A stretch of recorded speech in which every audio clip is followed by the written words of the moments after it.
นุนโดยแอปวันดีคอนเทนต์จริตไทยเพื่อคนไทยดาวน์โหลดได้แล้ววันนี้ยาแคปซูลขมิ้นชันอุ้ยอันบรรเทาการท้องอืดท้องเฟ้อ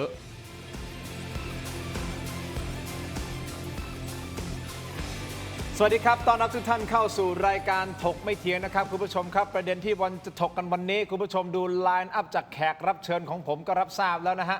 ว่าจะต้องติดตามสถานการณ์บ้านเมืองของเราครับโดยเฉพาะกรณีของน้ำมันนะฮะและสินค้าอุปโภคบริโภคต่างๆที่ตอนนี้ทยอยกันขึ้นราคานะครับคุณผู้ชมครับเอาแค่เนี่ยวันนี้วันที่30ใช่ไหม30 มีนาคมเนี่ยปิดท้ายเดือนครับหมูกับไก่ก็มาแล้วนะฮะก็ขึ้นราคาไข่ไก่ก็ขึ้นกันอีกนะไข่เป็ดก็ขึ้นนะขึ้นมันทุกอย่างนะครับยกเว้นเงินเดือนฮะคุณผู้ชมครับเอานี้ไลน์อัพแขกรับเชิญของผมก่อนนะฮะท่านแรกครับท่านเป็นสสบัญชีรายชื่อพรรครวมไทยสร้างชาตินะครับคุณอัธวิทย์สุวรรณภักดีนะครับมาพร้อมกับท่านประธานสหพันธ์การขนส่งทางบกแห่งประเทศไทยนะครับดร.ทองอยู่คงขันครับสวัสดีทั้งสองท่านครับ สวัสดีครับ ส่วนความมือของผมนะครับอาจารย์พิเศษมหาวิทยาลัยธรรมศาสตร์นะครับวิชาการสื่อสารทางการเมืองนะครับคุณวรนัยวณิชการนะครับหรืออาจารย์โก้ครับสวัสดีครับอาจารย์ครับขอบคุณทั้ง3ท่านที่ให้เกียรติรายการถกไม่เถียงนะครับอย่างนี้หมูกับไข่พร้อมใจกันขึ้นราคาปิดท้ายในช่วงเดือนมีนาคมนี้แต่สิ่งที่ทำให้ตาแตกกันทั้งบ้านเมืองนะฮะก็คือก่อนหน้านี้ก่อนที่มันจะมีการขึ้นราคาน้ำมัน6 บาทต่อลิตรน้ำมันหมดปั๊มทุกแห่งไปก็ไม่มีน้ำมันคุณอาทวินนะด็อกเตอร์นะครับอาจารย์โก้ผมเชื่อว่าเราอยู่ในชะตากรรมเดียวกันน้ำมันหายไปไหนพอประกาศขึ้นราคาเสร็จปุ๊บอ้าวตอนนี้สถานการณ์น้ำมันดีแล้วนะน้ำมันมาจากไหนรวดเร็วทันใจเหลือเกินและเขาบอกว่าไอ้นี่แหละมันคือผลงานของไอ้โมกที่สวาปามนะฮะมีการได้กำไรจากตรงนี้เป็นหมื่นล้านบาทจริงหรือไม่ขณะที่สถานการณ์โลกก็ระทึกไม่แพ้กันนะครับคุณผู้ชมโดนัลด์ทรัมป์ประกาศนะอาจารย์ก็ประกาศว่าจะยึดเกาะคาร์กฮะถ้าพูดถึงเกาะคาร์กก็รู้กันอยู่นะว่าเป็นแหล่งผลิตพลังงานที่ใหญ่มากๆของอิหร่านความหมายคือ 90% ของพลังงานอยู่ที่อิหร่านอยู่ที่เกาะคาร์กตรงนี้โดนัลด์ทรัมป์บอกจะเข้าไปยึดนะครับอิหร่านกลัวหรือเปล่าล่ะไม่กลัวบอกว่าเดี๋ยวจะโจมตีกลับขู่จากเตหะรานเลยนะครับสวนกลับบอกว่าหาฝนอัคคีจะเกิดขึ้นเอาแหละถ้าเป็นอย่างนั้นจริงนั่นหมายความว่าน้ำมันดีเซลนะครับลิตรละ60 บาทเนี่ยเรามีโอกาสเห็นใช่หรือไม่นี่คือสิ่งที่เรากังวลอย่างยิ่งนะครับและล่าสุดครับกับการเปิดตัวเขาบอกว่ายังไม่มีคำสั่งมานะแต่เขาพูดกันแล้วนะครับเปิดตัวโฆษกสบกท่านใหม่ครับคุณโบนัฐฐาครับกับภารกิจกู้ภาพลักษณ์ของการสื่อสารของรัฐบาลที่ถูกตรีตราว่าสอบตกประเด็นแรกก่อนอัปเดตเศรษฐกิจและปัญหาปากท้องเนื้อหมูคุณผู้ชมครับราคาหมูนะฮะหน้าฟาร์มปรับขึ้นเป็นครั้งที่5ของเดือนมีนาคมนะครับเพิ่มอีก2 บาทเป็น72 บาทต่อกิโลกรัมนะครับต้นเดือนอยู่ที่58 บาทเท่านั้นนะฮะไข่ไก่ครับปรับขึ้น3 ครั้งในเดือนเดียวนะฮะรวมทั้งหมด60 สตางค์ต่อฟองราคาคละหน้าฟาร์มอยู่ที่3 บาท 60 สตางค์ต่อฟองไข่เป็ดก็ขึ้นนะฮะปรับ20 สตางค์ขึ้นมา20 สตางค์เป็น4 บาท 20 สตางค์ต่อฟองโดยเริ่มวันนี้ดร.ทองอยู่ผมขออนุญาตเริ่มต้นจากท่านเพราะมาในรายการของผมเป็นครั้งแรกเคยบอกเอาไว้ว่าสถานการณ์ตอนนี้เผาหลอกเฮ้ยอันนี้ยังเผาหลอกเหรอดร.นั่นหมายความว่าเวลามีเผาหลอกมันจะมีเผาจริงตามมาถ้าสถานการณ์แบบนี้เผาหลอกแล้วเดือนเมษายนที่กำลังจะถึงเนี่ยแล้วพฤษภาคมอันนี้คือเผาจริงคือหมายความว่าน้ำมันยังไม่มาของจริงมันยังไม่มามันยังไงฮะไอ้เผาจริงมันยังไงฮะถ้าถึงวันนั้นเราไม่แบบตายกันทั้งประเทศเลยนะฮะท่านนะก็เป็นสิ่งน่ากลัวฮะเพราะว่าในปัจจุบันนี้ก็เราคิดว่ามันยังเผาหลอกนะเพราะว่ายังเป็นน้ำมันของ2 เดือนที่แล้วเป็นน้ำมันเก่าผลิตเก่าแล้วก็อยู่ในคลังเก่าแต่ว่าทำให้ราคามันดีดไปตั้ง9 บาทแล้วนะ33 บวก 6เนี่ยนะฮะก็เป็น39 บาทเพราะนั้นผมคิดว่าถ้าสงครามมันยืดเยื้อต่อไปเนี่ยแล้วรัฐบาลบริหารราชการแบบนี้นะที่ไม่ใช้มาตรการใดเลยเนี่ยผมคิดว่าพี่น้องประชาชนลำบากครับผมอยากให้คำนิยามนิดหนึ่งตอนนี้นะฮะผมว่าลอยตัวของรัฐบาลเนี่ยเปรียบเสมือนลอยแพประชาชนผมคิดอย่างนี้จริงๆนะลอยตัวรัฐบาลคือลอยแพประชาชนแล้วประชาชนโดนลอยแพถูกต้องครับแรงนะอันเนี้ยผมคิดว่าเป็นอย่างนี้จริงๆเพราะดูมาตรการของท่านที่ออกมา7 มาตรการยังไม่มีอะไรเป็นรูปธรรมเลยโดยเฉพาะภาคขนส่งที่เราได้ประกาศไปแล้วว่าวันที่1 เมษายนเนี่ยดีเดย์เ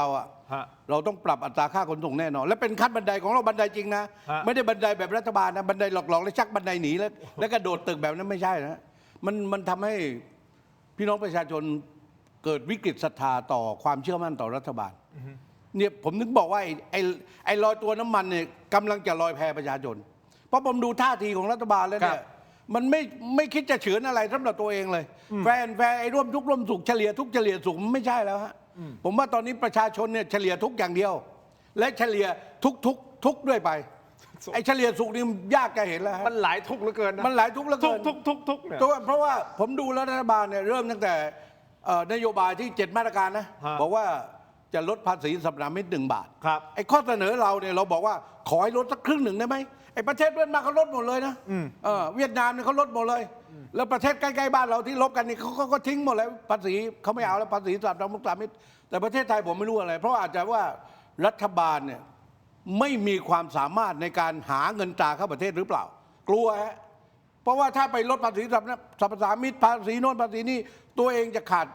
รายได้ในเรื่องการบริหารจัดการประเทศ แต่ถ้าคุณมีความสามารถนะที่จะหาเงินตราต่างประเทศเข้ามา ไม่ว่าจะเพิ่มเรื่องการท่องเที่ยว การส่งออกนะการลงทุนของต่างชาติเขาทำได้ทุกรูปแบบ แต่ผมดูว่ารัฐบาล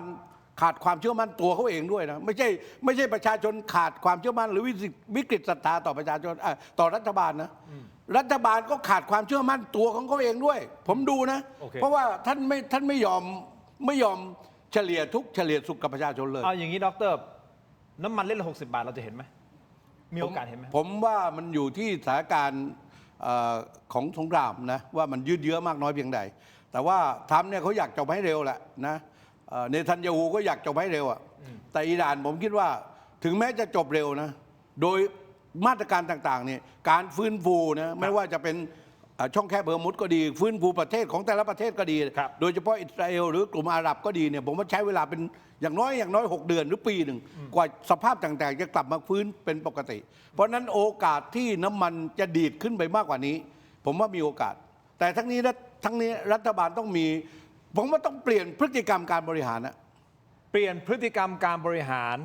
นั่นหมายความว่าการบริหารณตอนนี้คุณผู้ชมคอมเมนต์กันเข้ามานะครับแสดงว่าบริหารยังไม่เข้าเป้ายังไม่ถูกต้องนะฮะคุณผู้ชมเดี๋ยวมาขยี้ขยายเพิ่มเติมกับดร.นะฮะแต่ก่อนที่จะไปที่คุณอัธวิทย์นะฮะเพราะคุณอัธวิทย์วันนี้เรียนเชิญมาเพราะว่าคุณอัธวิทย์กำลังจะบอกว่าพาณิชย์แหละมีหน้าที่ในการควบคุมราคาน้ำมันได้ ซึ่งก่อนหน้านี้ประเด็นนี้ท่านพีรพันธ์เป็นคนพูดบอกให้ทำไมคุณสุปจีกับพาณิชย์คุณไม่มาควบคุมราคาน้ำมันล่ะมันอยู่ในลิสต์ถูกต้องไหมต้องทำได้ ปรากฏว่าทางด้านของฝั่งของพาณิชย์ก็ออกมาโต้บอกเฮ้ยมันไม่ได้นะเพราะว่ามีคำสั่งของศาลปกครองบอกว่าจริงๆไอ้เรื่องนี้มันเป็นกระทรวงพลังงานพาณิชย์ไม่สามารถที่จะไปทำได้ คุณอัธวิทย์ก็ตีกลับมาอีกคือตอนนี้เหมือนปิงปองนะชิ่งไปชิ่งมาตกลงข้อเท็จจริงคืออะไรเดี๋ยวคุณอัธวิทย์ได้อธิบายแน่นอนแต่นิดเดียวผมขอแตะที่อาจารย์โก้นิดเดียวฮะยืดเยื้อไหมฮะเพราะว่าถ้ายืดเยื้ออย่างที่ดร.บอกเนี่ยสงครามนะยืดเยื้อเนี่ยเราโดนแน่นอนลิตรละ50-60มีโอกาสมันมีสัญญาณทั้งยืดเยื้อและไม่ยืดเยื้อ ครับ สัญญาณไม่ยืดเยื้อก็อย่างที่เราเห็นนะครับเมื่อสุดสัปดาห์ที่ผ่านมา ครับ ประชาชนชาวอเมริกันออกมาประท้วง ครับ ตัวเลขบอกว่าประมาณ 7.5 ล้านคน ครับ จริงหรือไม่ทราบแต่ ฮะ ดูตามข่าวแล้วมันก็มหาศาล เมื่อประท้วงขนาดนั้นมันก็สอให้เห็นว่ารัฐบาลควรจะหาทางลงได้แล้ว แต่มันก็มีสัญญาณว่าอาจจะยืดเยื้ออเพราะระหว่างที่คนอเมริกันออกมาประท้วงเนี่ยตรงพื้นที่ตะวันออกกลางเองนะครับณตอนนี้ทัพอเมริกัน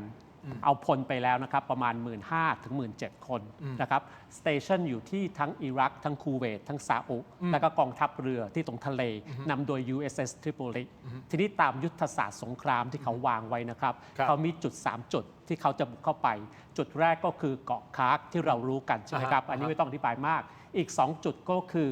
ยาร์สนี่ก็คือพื้นที่แร่ยูเรเนียมของเขา อีกจุดหนึ่งก็คืออาร์บอสพื้นที่บ่อน้ำมันนะครับตามยุทธศาสตร์เขาจะต้องการยึด 3 จุดนี้ให้ได้ ครับ ทีนี้ยาสอยู่ใจกลางประเทศอิหร่านอาร์บอสอยู่ประมาณ 100 กิโลเมตรจากพรมแดนอิรัก เพราะฉะนั้นทหารที่เขาสเตชันไว้ที่คูเวตกับซาอุเนี่ยกองนำจะเป็น 82nd Airborne กองพลปาราชุดที่ 82 ซึ่งโด่งดังมาก มอตโต้ของเขาก็คือ first boots on the ground รองเท้าบูทตีนแรกที่จะเหยียบพื้นดิน ตอนสงครามโลกครั้งที่ 2 นะครับบุกหาดนอร์มันดี นี่คือกองแรกที่ปาราชุดเข้าไปแล้วก็เหยียบพื้นดิน พลร่มใช่ไหม พลร่ม พลร่ม ครับ เข้าไป พลร่มเข้าไปก็คือแผนของเขาก็คือพลร่ม โอเค เข้าไปยึดแร่ยูเรเนียม ครับ ยึดบ่อน้ำมัน ครับ แล้วก็ตรึงไว้จนกระทั่งกองกำลังที่เหลือสามารถเคลื่อนพลเข้าไปได้ เพราะถ้าเคลื่อนพลเข้าไปไม่ได้เนี่ยถึงแม้ว่าจะยึดตรงนี้แล้วก็จะถูกอิหร่านตีล้อม และก็ยิงทิ้งเพราะว่าทางอิหร่านเนี่ยเขาเตรียมกำลังพลไว้แล้ว1 ล้านกว่าคน แต่ทีนี้ที่เหลือที่จะเคลื่อนพลเข้าไปเนี่ยถ้าจำได้ผมเคยพูดในรายการนี้ก็จะเจอเทือกเขาซากรอส ฮะ ทั้งใหญ่ทั้งยาวทั้งยากทั้งชัน ฮะ ข้างในก็มีแต่อุโมงค์ที่เป็น ฮะ ฐานยิงจรวด ฮะ มีศูนย์บังคับบัญชา มีกองกำลังต่างๆ นานา เขาจะต้องทลายด่านนี้ ครับ ไปให้ได้หมดก่อนเพื่อที่จะผ่านเข้าไป และไปยึด 2 จุดนี้ได้อย่างถาวรในระดับหนึ่ง ทีนี้ถามว่ายึดได้แล้วเนี่ยอะไรจะเกิดขึ้น สิ่งที่เขาอยากให้เกิดขึ้น สมมติยึดยาร์ดยึดอาร์บอสยึดเกาะคาร์กได้ สิ่งที่เขาอยากให้เกิดขึ้นก็คือการเปลี่ยนแปลงระบอบการปกครอง แต่เท่านี้ยังไม่พอ นี่คือการปฏิบัติการของสหรัฐ ครับ แต่การปฏิบัติการของอิสราเอลก็คือ คุณใช้เวลาเนี้ยยิงจรวดเข้าไปสังหารผู้นำทางทหาร ผู้นำทางการเมือง ผู้นำทางจิตวิญญาณให้ได้มากที่สุดเท่าที่จะมากได้ทำลายโครงสร้างภายในทางเศรษฐกิจ ทางอาหาร ทางน้ำทางพลังงานทุกอย่างให้มากที่สุด สร้างความลำบากให้มากที่สุดทำสิ่งนั้นได้ทหารอเมริกันยึดได้เหลืออีกสิ่งเดียวก็คือ CIA เข้าไปปลุกระดม ให้คนอิหร่าน ทั้งคนอิหร่านเอง ลุก ทั้ง ฮือขึ้นมา ทั้งชาวเคิร์สทั้งชาวซุนนิลุกคือขึ้นมาล้มล้างการปกครองนั้นไป แผนเขาเยอะ แผนเขาใหญ่ แผนเขายาก แผนเขายาว จะทำได้ไหมไม่ทราบ แต่นี่คือปฏิบัติการข้อเท็จจริงที่กำลังเกิดขึ้นอยู่ทหารประจำไว้แล้วทุกจุดยุทธศาสตร์ อาจจะเป็นแค่การขู่ โอเค บังคับให้มาเจรจา ฮะ หรืออาจจะเป็นเรื่องจริงเราต้องรอดู อันนั้นคือเราไม่สามารถควบคุมเขาได้ถูกต้องไหม ไม่มีใคร มันคือ ควบคุมเขา ต่าง ได้ ประเทศเนาะ ครับผม แต่สิ่งที่เราควบคุมได้ ราคาน้ำมันใช่หรือไม่ให้คุณอัธวิทย์เราควบคุมได้เหรอราคาน้ำมัน ก็ต้องควบคุมได้ครับ อ้าวแล้วเขาบอกว่าศาลปกครองท่านบอกว่าเอ้ยมันเป็นเรื่องของกระทรวงพลังงานมันไม่เกี่ยวกับกระทรวงพาณิชย์นะ อ่ะผมจะเล่าให้ฟัง อ่ะโอเคผมอยากฟังมากอ่ะคุณอัธวิทย์เล่ามา อำนาจในการควบคุมราคาคำว่าควบคุมราคาคือชี้เลยว่าจะขายกี่บาทเนี่ยมันมีอยู่แค่ 2 กฎหมาย กฎหมายแรกคือพระราชกำหนดแก้ไขและป้องกันสภาวะขาดแคลนน้ำมันปี 16 อันนี้ไม่ใช่อำนาจกระทรวงพลังงานนะอันนี้อำนาจนายกรัฐมนตรี 2. กฎหมายที่ 2 คือพระราชบัญญัติกำหนดราคาสินค้าและบริการปี 2542 อันนี้อำนาจกระทรวงพาณิชย์นะครับสิ่งที่ผมถามหาอยู่ในขณะนี้คืออำนาจกำหนดราคาของกระทรวงพาณิชย์ และผมอุตส่าห์ไปเลือกกฎหมายฉบับที่ดีที่สุด ก็คือกฎหมายเนี้ครับที่อยู่หน้าจอ อันนี้เลยใช่ไหมฮะ ใช่ครับ พระราชบัญญัติว่าด้วย ราคาสินค้าและบริการ ปี 42 ครับ หน้าถัดไปเนี่ยเป็นการระบุว่าท่านรัฐมนตรีพาณิชย์คือคุณสุปจีเนี่ยเป็นประธานคณะกรรมการที่ชื่อว่ากกรหรือคณะกรรมการกลาง นี่ ที่เป็นการกำหนดราคา เราขีดเส้นใต้สีแดงไว้ อ่า ใช่ไหมค ครั รับบ ที่ประกอบไปด้วยรัฐมนตรีว่าการกระทรวงพาณิชย์เป็นประธานกรรมการ และหน้าต่อไปสำคัญที่สุดคืออำนาจที่ลงกันกลัวแล้วกลัวอีกคือมาตรา 25 ครับ มาตรา 25 ในตัวเล็กเนี่ยนะครับถ้าซูมไปจะเห็นว่าอำนาจในการกำหนดราคาจำหน่าย วงเล็บที่ 1 วงเล็บที่2เนี่ยกำหนดอัตรากำไรสูงสุด 2 วงเล็บที่เขากลัว กลัวมาก เพราะว่ามันเป็นการบอกว่ากำหนดราคาขายได้เท่าไหร่กำหนดกำไรสูงสุดก็ได้ด้วย เฮ้ย คราวนี้ประเด็นมันมีอยู่ว่า ต่อมาเนี่ยน้ำมันมันยังอยู่ไหมมันอยู่เป็นรายการที่เป็นเอกสารแนบมันมี 59 รายการมันอยู่รายการที่ ที่16อ่ะ 16 ว่าเป็นน้ำมันเชื้อเพลิง คราวนี้ประเด็นคือว่าผมก็ได้นำเสนอนี้ไป ในขณะเดียวกันเนี่ยกรมการค้าภายในเนี่ยไปทำเอกสารให้คุณสุปจีว่า เคยมีคำพิพากษาปี 2561 บอกเอาไว้ว่าอำนาจกำหนดราคาไม่ใช่อำนาจกระทรวงพาณิชย์เป็นอำนาจตลาดเสรี เพราะมติครม.ปี 2534 บอกว่าอย่ากำหนดราคานะให้เป็นเสรี ฮะ ผมจะบอกว่าก็อันนี้เป็นสิ่งที่ผมไม่รู้กระทรวงพาณิชย์กรมการค้าภายในเสนออะไรมา แต่ 24 มิถุนา68 24 มิถุนา ครับ 68 กระทรวงพาณิชย์เอา 59 รายการนี้เข้าไปขออนุมัติครม.น้ำมันเชื้อเพลิงอยู่ในนั้นด้วย แปลว่ามติครม.ใหม่ปี 68 มันต้องกลบปี 2534 แล้วมติครม.ปี 68 มันเกิดหลังจากศาลพิพากษาปี 61 ปี 61 พี่ทินเข้าใจผมไหม อ๋อศาลพิพากษา 61 แล้วมติครมก็คือ ศาลพิพากษา 60 ปี 61 ก่อน อ้างมติครม ปี 2534 แต่ไอสิ่งที่กระทรวงพาณิชย์นำเสนอเข้าไปเนี่ยมันเสนอ 24 มิถุนาปี 2568 มาหลัง มันมาหลังก็เนี่ยตัวเนี้ยคือมติครม ปี 68 ในเดือนมิถุนาตอนนั้นคุณพีรพันธ์ก็นั่งอยู่ทำไมเขาถึงเสนอนี้เข้ามา เอางี้คุณอัธวิทย์ เพ แป๊บ ราะ นึง ตอนนั้นมันมีสงครามรัสเซียยูเครน อ่ะโอเคคำถามของผมคือด้วยความเคารพศาลท่านนะครับ เราเข้าใจว่าเวลาศาลท่าน ตัดสินอะไรมาหรือว่าสั่งอะไรมาแล้วเนี่ยมันคือที่สิ้นสุดแล้วไม่ใช่เหรอใหญ่สุดหรือเปล่าด้วยความเคารพท่านผมอาจจะใช้คำไม่ถูกต้อง แต่ความหมายคือเฮ้ยศาลท่านบอกงี้แล้วไงต่อให้จะมีมตินู่นนี่อะไรออกมาเนี่ยแต่คำสั่งศาลย่อมใหญ่ที่สุดใช่หรือไม่ยังไงคุณผู้ชมขออนุญาตพักสักครู่เดี๋ยวช่วงหน้ากลับมาฟังประเด็นนี้นะครับและหลังจากนี้ต่อไป ท่านทองอยู่โฆษกรัฐบาลไม่ใช่โฆษกรัฐบาลขออภัยโฆษกสบกคนใหม่ว่าที่แล้วกันนะฮะเขาบอกว่ายังไม่มีหนังสือแต่งตั้งนะครับมองยังไงว่าจะสื่อสารดีขึ้นหรือเปล่าเพราะท่านทองอยู่บอกว่าเฮ้ยรัฐบาลรู้สึกยังไม่ค่อยสื่อสารไม่ค่อยดีสักเท่าไหร่หรือเปล่าสบกสื่อสารไม่ดีเท่าไหร่ตกลงไงเราอยู่ในความมืดมิดอยู่ในความที่ไม่รู้อะไรเลยหรือเปล่าพักสักครู่นะครับช่วงหน้ากลับมาฟังคำตอบครับ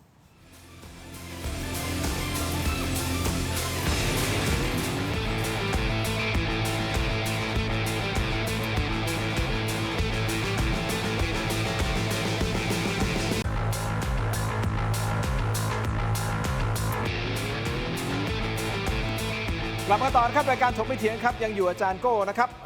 ดร.ทองอยู่และแน่นอนคุณอัธวิทย์คุณอัธวิทย์ขออภัยที่ขัดจังหวะเมื่อสักครู่นี้กำลังจะเข้าได้เข้าเข็มเรื่องของการควบคุมราคาน้ำมัน คุณอธิบายแบบชัดเจนบอกโอเคนะศาลปกครองท่านตัดสินในปี 61 ถูกต้องไหมฮะโดยยึดปี 34 มติครม. ปี 34 ถูกต้องไหมครับแต่พอมาปี 68 มีมติใหม่ในวันที่ 24 มิถุนายนว่าให้กระทรวงพาณิชย์ เข้าไปกำกับดูแลน้ำมันเชื้อเพลิงได้ คำถามผมเลยเกิดขึ้นแน่นอนคุณอัธวิทย์อธิบายเพิ่มเติมได้แต่คำถามผมเกิดขึ้นเดี๋ยวก่อนนะผมเข้าใจว่าคำสั่งของศาลปกครองน่าจะเป็นที่สุดแล้วหรือเปล่า คืออย่างนี้คำสั่งณคำสั่งศาลปกครองอยู่เนี่ยเขาตัดสินปี 61 และเขาก็ตัดสินตามมติครม. ปี 2534 ที่บอกว่าการกำหนดราคาเป็นเรื่องของตลาดเสรี ครับเป็นเสรี แต่พอดีว่าตอนปี 68 เนี่ยมันเกิดปี 68 มติครม. มันเกิดหลังคำพิพากษาศาลปี 61 ไง เพราะอะไร เพราะตอนนั้นมันเกิดสงครามรัสเซียยูเครน มันก็มีปัญหาไปที่มีปัญหาตอนนี้เขาก็เลยบอกให้งั้นให้กระทรวงพาณิชย์ไปกำกับ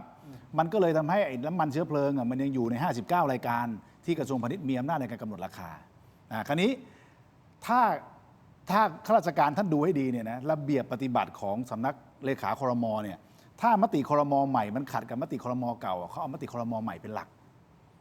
เข้าใจไหมเพราะฉะนั้นแปลว่าตอนนี้พาณิชย์มีอำนาจเต็มมือไหมมียืนยันขีดเส้นใต้500 ครั้ง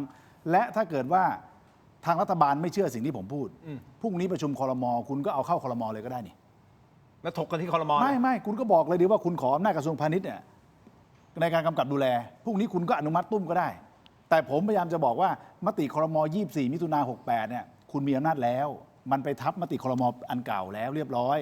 แต่ถ้าคุณบอกคุณไม่มั่นใจสิ่งที่ผมพูดพรุ่งนี้คุณก็เอาเข้าครม.สิวันอังคารคุณก็บอกเลยว่าให้กระทรวงพาณิชย์มากำกับราคาได้ตามกฎหมายเมื่อกี้ที่ผมเสนอไปแค่นี้เลยแค่นี้ดิครับมันอยู่ที่จะทำหรือเปล่าคราวนี้ประเด็นว่าทำไมจะต้องกำหนดราคาเพราะมันเป็นสต็อกเก่าคือถ้ามันเป็นสต็อกใหม่นี่อีกเรื่องหนึ่งอันนี้มันเป็นสินค้าสต็อกเก่าที่เข้ามาเมื่อเดือนที่แล้วและอย่าลืมนะสต็อกเก่ามันกำลังหมดไปเรื่อยๆทุกวันและทุกวันถูกครับอยู่วันดีคืนดีคุณบอกว่าสต็อกเก่าคุณจะเอามาขายราคาแพงวันนี้ผมบอกไม่ให้ขายไงก็กำหนดราคาแล้วทำไมน้ำมันพืชทำได้อะทำไมน้ำตาลทำได้แล้วทำไมน้ำมันถึงทำไม่ได้ก็อยู่ทำไม่ได้เพราะศาลปกครองบอกว่ามันเป็นเรื่องของพลังงานไงกลับมาประเด็นนี้อีกนะแล้วก็กลับมาอีกว่าผมต้องบอกว่ามติครม.มันถูกยกเลิกไปแล้วโดยอันใหม่ปี 68แล้วที่สำคัญครับมาตราไหนล่ะครับกฎหมายไหนล่ะครับผมอยู่กระทรวงพลังงานมาอันไหนล่ะครับบอกให้กระทรวงพลังงานกำหนดราคาได้ครับไม่มีครับกฎหมายที่จะให้มีกำหนดราคาได้มีแค่ชื่อพระราชกำหนดแก้ไขและป้องกันสภาวะการขาดแคลนน้ำมันปี2516ซึ่งเป็นอำนาจนายกรัฐมนตรีไม่ใช่อำนาจของกระทรวงพลังงานเพราะฉะนั้นตรงไหนบอกล่ะครับผมถึงบอกว่าไอ้โรงกลั่น6โรงเนี่ยมันกลัวสุดใจขาดดิ้นของมันคือกฎหมายกระทรวงพาณิชย์แล้วถามว่าทำไมผมเสนอให้มันกำกับในราคาสินค้าเก่าพี่ทินรู้ไหมว่าที่ผ่านมาเนี่ยตอนนี้น้ำมันเต็มสต็อกมีเยอะแน่นอนผมการันตีเลยครับและท่านนายกก็บอกว่ามีแต่สิ่งที่มันขาดคือหน้าปั๊มเพราะมันกักตุนแล้วเราจะลดการกักตุนหน้าปั๊มยังไงทำไมมันจะไม่ตุนล่ะมันรู้สิว่าน้ำมันมันไต่ขึ้นไปเรื่อยๆตอนที่น้ำมันมันยังอยู่ต่ำ30มันก็ไปตกลงซื้อไว้33 32พอถึงเวลาประกาศพรวดปุ๊บในคลังสินค้ามันก็กำไรล้วนๆเนี่ยสมมติว่าผมเป็นคนมีปั๊มน้ำมันหลายปั๊มมากในประเทศถ้าผมมีสัก100 ปั๊มหรือเป็นบริษัทที่ทำปั๊มน้ำมันอย่างเดียวผมซื้อน้ำมันล่วงหน้าผมได้แล้วผมซื้อไว้ก่อนที่33 บาทแล้วพอมันขึ้นอีก6 บาทปวดผมว่ากำไรล้วนๆขายที่36 บาทแน่นอนแล้วถ้ามันไต่ไปเรื่อยผมกำไรทุกช็อตเป็นขั้นบันไดเหรอแต่ถ้าคุณใช้วิธีการ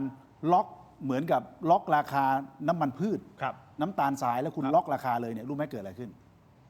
ไอ้พวกตุนไว้คราวนี้มึงงงเลย ไปไม่ถูก มันไปจะถูกไงสมมุติว่าผมบอกผมล็อก 38 วันนี้ในสต็อกเก่านะ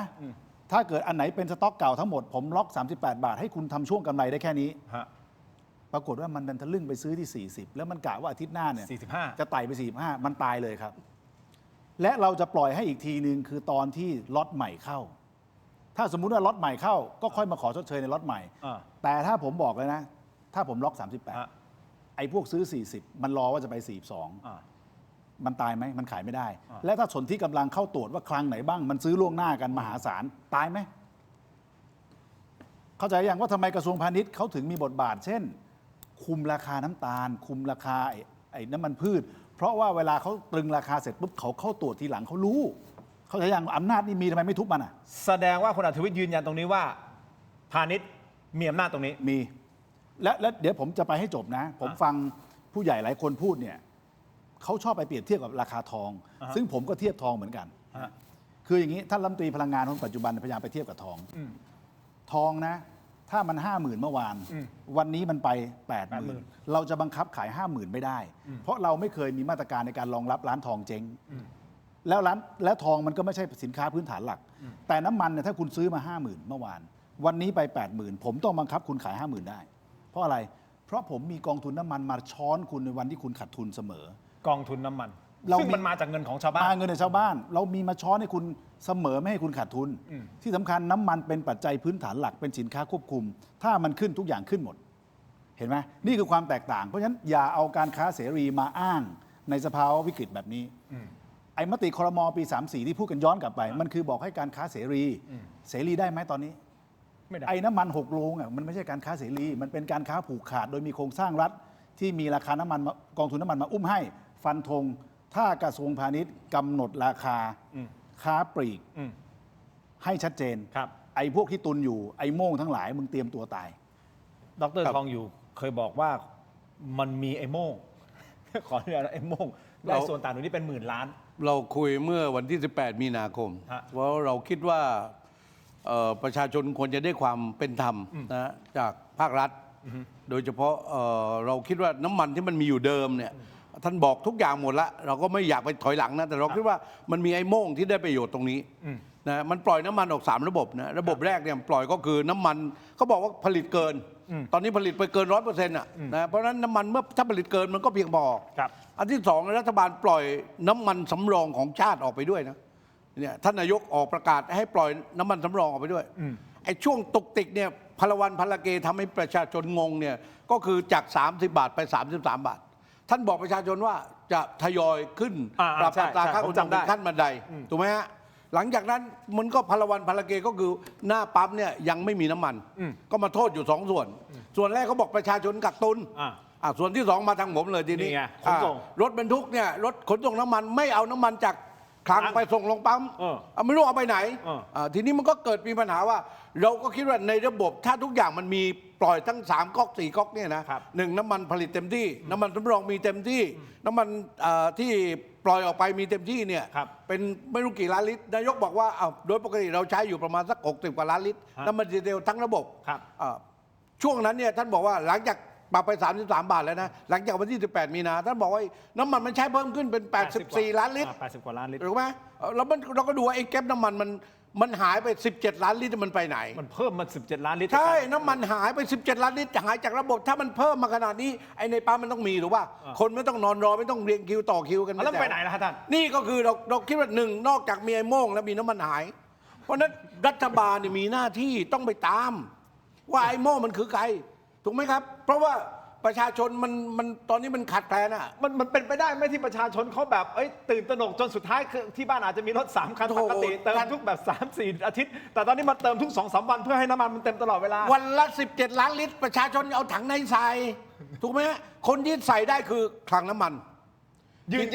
ยัน ว่าคลังน้ำมันอยู่ในคลังน้ำมันถ้าไม่มีที่โรงกลั่นต้องอยู่ที่คลังอยู่ในปั๊มนี่น้อยมาก เพราะน้ำมันจากคลังมันไม่ไปปั๊มอะก็ผมดูแลด้านขนส่งอ่ะขนส่งก็มีทางรถไฟทางเรือทางรถยนต์ทางรถยนต์มากที่สุดทางเรือทางไอ้รถไฟน้อยนิดเดียว เพราะนั้นเชื่อมั่นได้ว่าน้ำมันต้องอยู่ที่คลังผมเคยพูดบางรายการนะ มันมีคนหัวใสเหมันที่ท่านอัจวิทย์พูดอ่ะก็คือพอกระทรวงพาณิชย์ไม่ควบคุม ฮะ รัฐบาลใช้นโยบายการบริหารราชการแบบปกติ ไม่ได้บริหารราชการในสถานวิกฤต เพราะฉะนั้นก็มีไอ้คนหัวใสอ่ะ ครับ ก็ไปซื้อน้ำมันในราคา 30 หรือ 33 บาทเขาเรียกว่าเอาตั๋วเงินสด ซื้อน้ำมันไว้ก่อน ไม่รู้ว่าเงินมาจากไหน ผมไม่อยากไปถามว่ามันเทามันม่วงมันน้ำเงินมันอะไร ผมไม่รู้ว่า โอ้นั่นเนี่ย แต่ว่ามีเงินเป็นพันล้านนะหลายพันล้าน หรืออาจจะถึงหมื่นล้าน ไปซื้อตั๋วน้ำมันไว้ล่วงหน้าในราคา 30 บาทหรือ 33 บาท ภาษาทางการค้าจ็อปเปอร์เขาเรียกจังคือซื้อน้ำมันแล้วจ่ายไว้ก่อนฝากไว้อะเหมือนผมเอาฝากของอะนะ ฝากไว้ ซื้อเสร็จจ่ายเงินเสร็จฝากไว้ยังไม่เอาออกไม่เอาจำหน่ายน้ำมันมันก็ขาดแคลนทั่วประเทศอะแต่ว่าไอ้คนซื้อนี่จ่ายเงินสำเร็จแล้ว จ่ายไปเพื่อ จ่ายไปเพื่อคือกักตุนน้ำมันอะรอ รอ น้ำมัน เวลา ขึ้นรอเวลาน้ำมันขึ้น รอมันขึ้น ถูกไหม ค่อยขาย รอน้ำมันขึ้นไงพวกนี้คือไอ้โม่งไงที่เราบอกไอ้โม่งมันมีหน้าที่รัฐบาลต้องไปหา แล้ววันนั้นผมบอกด้วยว่า เวลาไปตรวจเรามีทฤษฎีเรามีตัวอย่าง ฮะ สมัยพระท่านประธานโทษนะ ครั พ บ ระท่านพลเอกเปรมติรานนท์ ครับ มีคนก็ไปพูดว่า ก่อนจะปรับราคาหรือขึ้นราคาน้ำมัน ฮะ หน้าที่ในการตรวจสต็อกเป็นหน้าที่ของรัฐบาล ครับ กรมธุรกิจพลังงาน ด้านการปกครองทุกอย่างต้องไปตรวจหมด ครับ ว่าน้ำมันสต็อกเดิมมีเท่าไหร่ก่อนจะขึ้น สต็อกเดิมกับสต็อกใหม่ต้องคนละราคา และมีการชดเชยกันถูกไหมฮะไอ้นี่ไม่ใช่ฮะเอาใหม่กับเก่าปนกันแล้วขึ้นทีเดียวเลย 33 บาทจาก33 บาทไม่ช้ำเท่าไหร่นะแล้วท่านขึ้นน้ำมันกลางคืนเนี่ยผมอยู่ในวงการน้ำมันมานานนะครับ ทำรถบรรทุกก็นานเยอะรู้กันน้ำมัน ไม่เคยเจอสภาพอย่างนี้นะ กลางคืน4 ทุ่มกว่า โอ้ตีทุ่มกว่าขึ้นน้ำมันเขาเรียกว่าลักหลับอ่ะใช่ไหม ตอนนี้เราต้องลุ้นทุก4 ทุ่ม4 ทุ่มกว่านะ ไป ทุกคืนเลยนะ ทำอย่างนี้ไม่ได้ครับเพราะว่า โอเค ทำอย่างนี้เนี่ยมันเสียหายแล้วมันมีคนได้ประโยชน์ ซึ่งมีบางท่านออกมาพูดว่าแค่2 สัปดาห์นะเอา10 วันดีกว่า 10 วัน ท่านบอกว่ามีคนได้ประโยชน์จากเรื่องราคาน้ำมันนะจากการกักตุนน้ำมันไม่น้อยกว่า 16,000 ล้านบาท คุณผู้ชม 16,000 ล้านบาทอาจารย์โก้นี่มันเงินเยอะมากเลยนะอาจารย์โก้ตกใจไหมฮะตอน4 ทุ่มกว่ามาประกาศขึ้นน้ำมันเคยเจอบ้างไหม ผมสะดุ้งเลยอ่ะกลางคืนโดนไอ้โม่งลักหลับ ตื่นเช้ามาต้องอาบน้ำ3 รอบ โอ้โหข แต่ นาดนั้น ฟังทั้งสองท่านแล้วอยากแจมด้วย เชิ เพ ญ ราะว่ามัน ฮะ กันมากเหลือเกินคือผมว่าสรุปปัญหาคือรัฐบาลพูดความจริงไม่หมด หรือพูดความจริงคนละครึ่งโกหกคนละครึ่ง plus ยกตัวอย่าง ฮะ บอกว่าน้ำมันไม่ขาด อ่า แต่ไม่พูดเรื่องกักตุน พอพูดเรื่องกักตุนก็บอกประชาชนกักตุน แต่ไม่พูดเรื่องนายทุนกักตุน ทีนี้เรื่องสดๆร้อนๆก็คือพูดถึงเรื่องมาเลเซีย แต่เทียบกับมาเลเซียตลอดว่าเขาก็ลอยตัวราคา ราคาเขาก็สูงกว่า ใช่ ซึ่งพูดถูกความจริงหมด แต่สิ่งที่ไม่ได้พูดก็คือที่มาเลเซียเนี่ยเขาลอยตัวแค่บางส่วน บางส่วนเขาตึงราคาให้กับการขนส่ง ยกตัวอย่างไปจนถึงรถ Grab ตึงราคาให้หมด ช่วยธุรกิจด้วยทางตรง และก็ทางอ้อม ช่วยเรื่องราคาสินค้า ผู้ใช้บริการ นอกเหนือจากนั้นตึงราคาไม่ใช่ตึงราคาให้ subsidy กับประชาชนชาวมาเลเซียนี่แหละ ตั้งหลายกลุ่ม เพราะฉะนั้นนี่คือการที่เขาช่วยเหลือ แต่รัฐบาลออกมาพูดแค่ครึ่งเดียว วาดภาพให้ไม่หมด นี่คือปัญหาที่ผมพูดว่าความจริงคนละครึ่งโกหกคนละครึ่ง plus แต่ทีนี้มาถึงปัญหานี้ได้ยังไง เพราะว่าคุณบริหารพลาดตั้งแต่แรกแล้ว ตั้งแต่แรกที่คุณเอาเงินจากกองทุนน้ำมันเนี่ยมาตรึงจนท่วนหน้าจนเงินหมดภายใน3 อาทิตย์จนต้องไปหาวิธีอื่นต้องลอยตัวให้หมด ยกตัวอย่างอีกตัวอย่างหนึ่งก็คือเรื่องปุ๋ย ตอนแรกคุณก็ออกมาพูดว่ามีปุ๋ยถึงเดือนสิงหาแต่สรุปเหลือถึงแค่เมษาทำไมมันเกิดขึ้นอย่างนี้ ก็เพราะว่าคุณประเมินสถานการณ์ผิดหมด คุณประเมินว่าสงครามจะไม่ยืดเยื้อ คุณประเมินว่าช่องแคบจะไม่ถูกปิด แต่มันผิดหมด ซึ่งหลักการแล้วก็คือไม่ว่าคุณจะเป็นรัฐบาลของประเทศ หรือองค์กรอะไรก็แล้วแต่ ถ้ามีวิกฤตคุณต้องประเมินสถานการณ์ให้มันเลวร้ายที่สุด จะได้เตรียมตัวรับมือกับสิ่งที่เลวร้ายที่สุด ถ้ามันเกิดขึ้นก็พร้อมจะรับมือ ถ้ามันไม่เกิดขึ้นเราก็โชคดีไป แต่ทีนี้รัฐบาลของเราประเมินสถานการณ์เหมือนอยู่บนทุ่งลาเวนเดอร์ เพราะฉะนั้นสิ่งที่เกิดขึ้นก็คือ ไร้วิสัยทัศน์ ไร้น้ำยา ไร้อนาคต เราถึงต้องมานั่งบ่นนั่งด่ากันทุกวันนี้ ด้วยข้อมูล ด้วยข้อมูลที่เป็นข้อเท็จจริง ทั้งหมดไม่ใช่แค่ครึ่งเดียว งั้นผมย้อนกลับไปเมื่อวันเสาร์ที่ผ่านมาท่านนายกอนุทินนะฮะได้ออกมาขอโทษประชาชนจากวิกฤตปั่นป่วนเรื่องของน้ำมัน ซึ่งเรื่องแบบนี้ถามว่าเราคงไม่ได้เห็นกันบ่อยนักนะฮะที่ผู้นำออกมาขอโทษในเรื่องนี้ แต่ท่านออกมาขอโทษ ฟังเสียงบางช่วงบางตอน แต่ตอนนี้ผมต้องพักสักครู่สั้นๆนิดเดียวนะฮะเดี๋ยวช่วงหน้ากลับมาฟังท่านแล้วทั้ง3ท่านคิดยังไงกับประเด็นที่ท่านนายกออกมาขอโทษในประเด็นนี้และรวมถึงเมื่อวานนี้ที่นครพนมสุ่มตรวจแบบไหนคนรู้กันทั้งประเทศนะฮะพักสักครู่ครับช่วงหน้ากลับมาติดตามครับ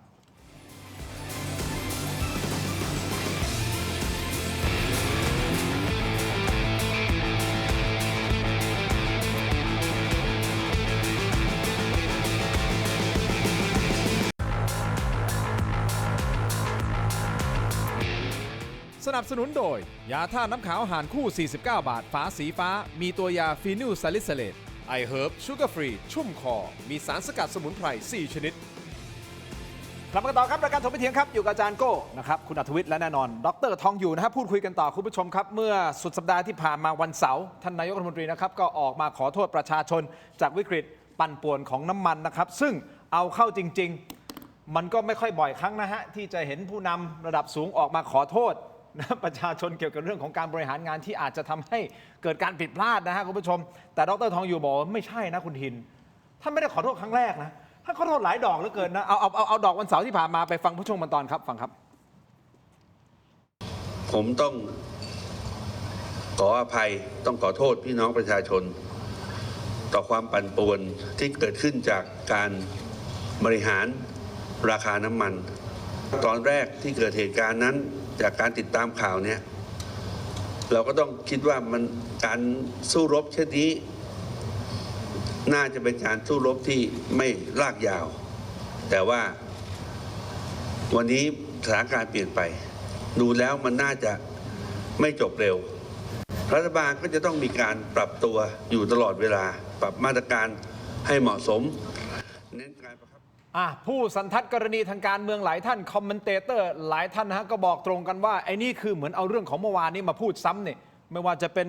เรื่องที่มีการพูดแล้วจากคลังจากพาณิชย์นะฮะจากพลังงาน จากต่างประเทศ และเอาให้นายกสรุปเป็นการแถลงนะสิ่งที่พูดมาแล้วไม่มีอะไรที่มันเป็นในวันข้างหน้าความหมายคือว่าการแก้วิกฤตหรือว่าการจะ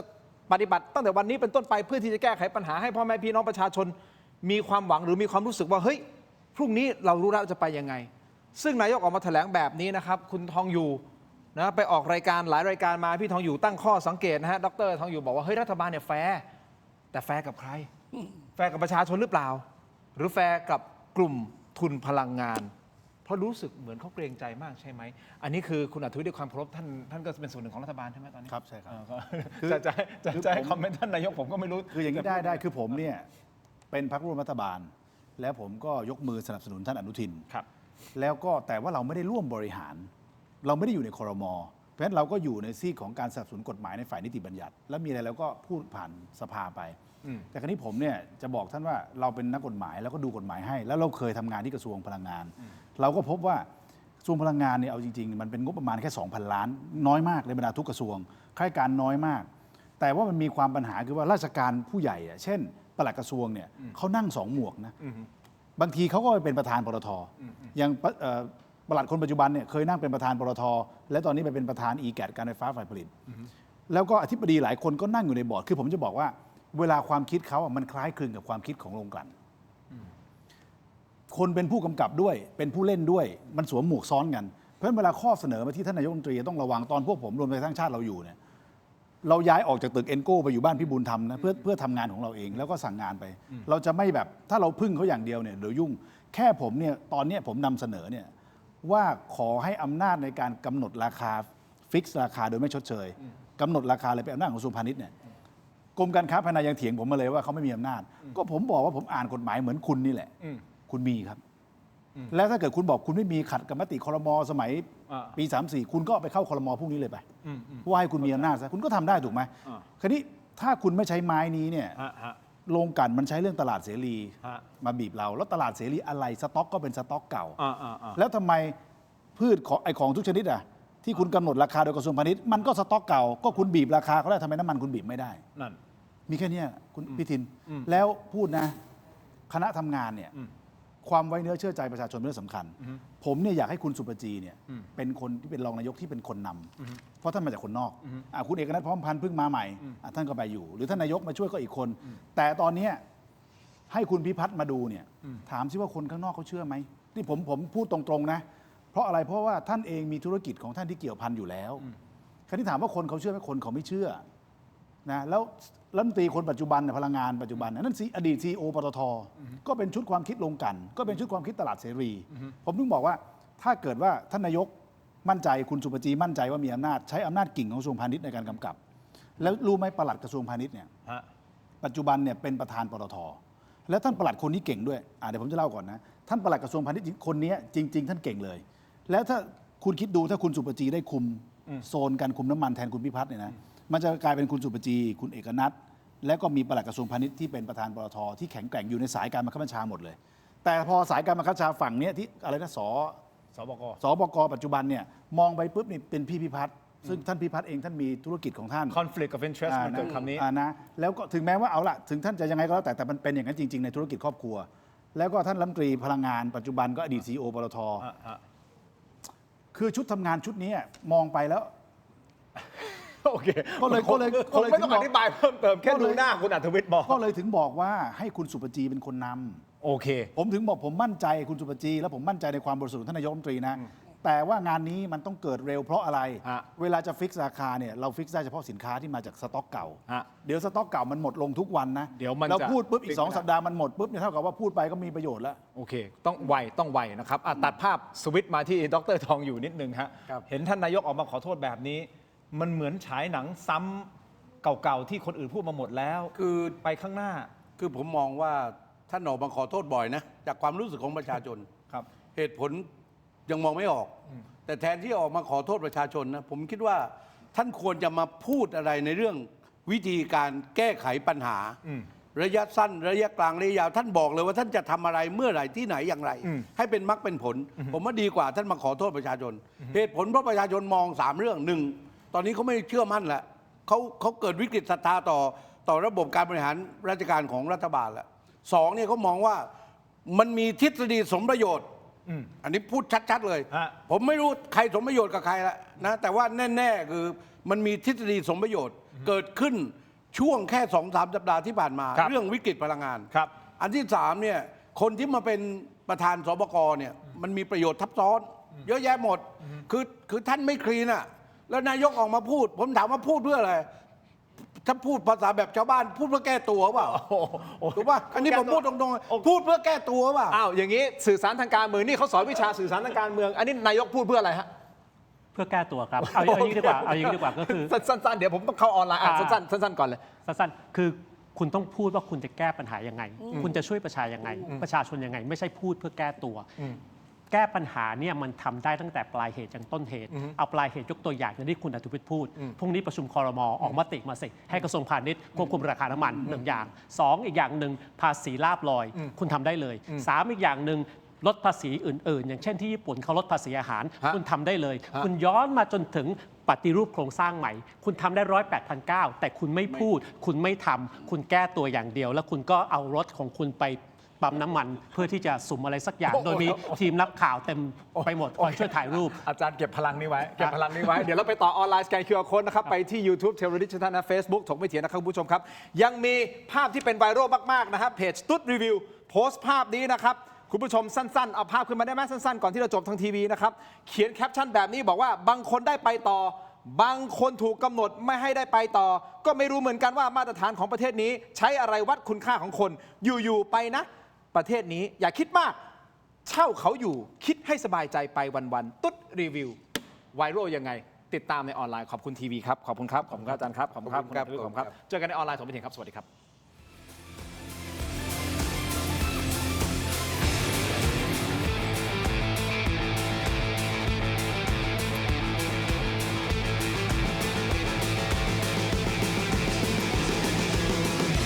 I Herb You Sugar Free ชุ่มคอ มีสารสกัดสมุนไพร 4 ชนิด I Herb You Sugar Free ด้วยนะ อยากมีบ้าน นึกถึงแอปบ้านๆบายแจมมีซับให้เลือกมากกว่า 5,000 รายการ ดาวน์โหลดได้แล้ววันนี้ ทั้งระบบ iOS และ Android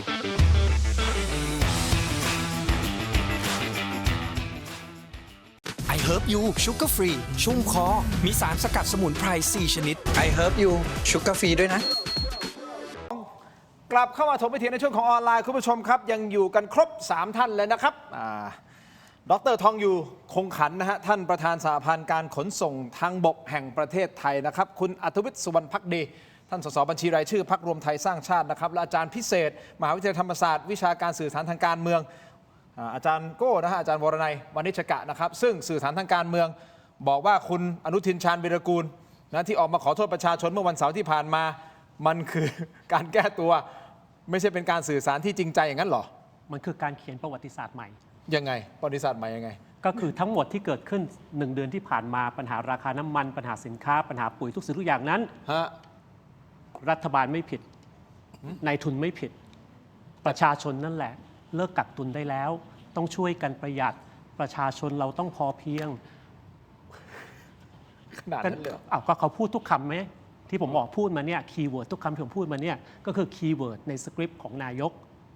และก็ทุกคนในรัฐบาลชุดนี้ โดยที่ผลักภาระให้กับประชาชนทั้งหมด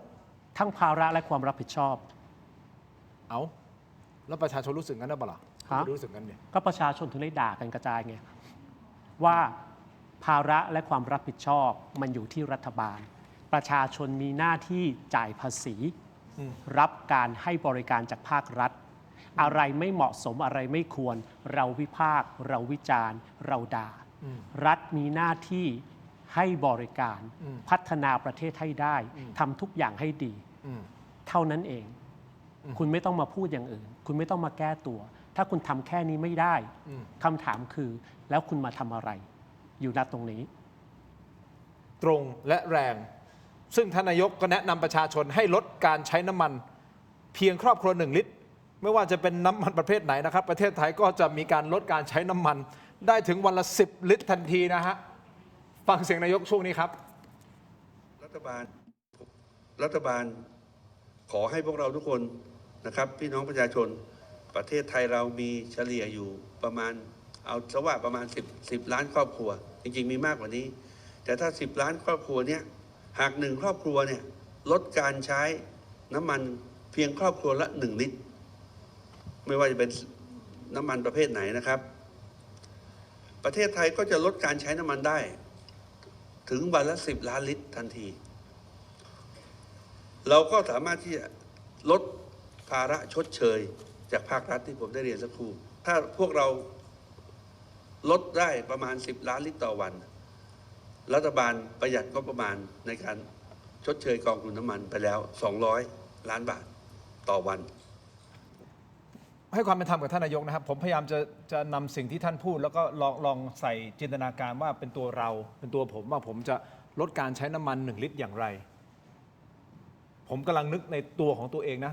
ทั้ง3ท่านอาจจะมีรูปแบบที่แตกต่างจากผมกำลังคิดอยู่แล้วตัวเราสามารถที่จะลดการใช้น้ำมัน1 ลิตรไม่ว่าจะประเภทไหนก็ตามกับข้าวไม่ต้องพูดถึงฮะเพราะไม่ได้ทำกับข้าวเอาเป็นว่าลดการใช้รถยนต์ถ้าลด1 ลิตรตอนนี้วิ่งประมาณเอาตีไปโง่ๆสัก10 กิโลลิตรนั่นหมายความว่าถ้าผมลดการใช้น้ำมัน1 ลิตร เท่ากับว่าระยะทางที่ผมเดินทาง10 กิโลสุดท้ายเราต้องห้ามใช้ ไม่งั้นผมจะลดยังไงผมพยายามจะนึกภาพตามที่ท่านแนะนำนะฮะซึ่งถามว่าท่านแนะนำดีไหมแนะนำดีแต่ว่า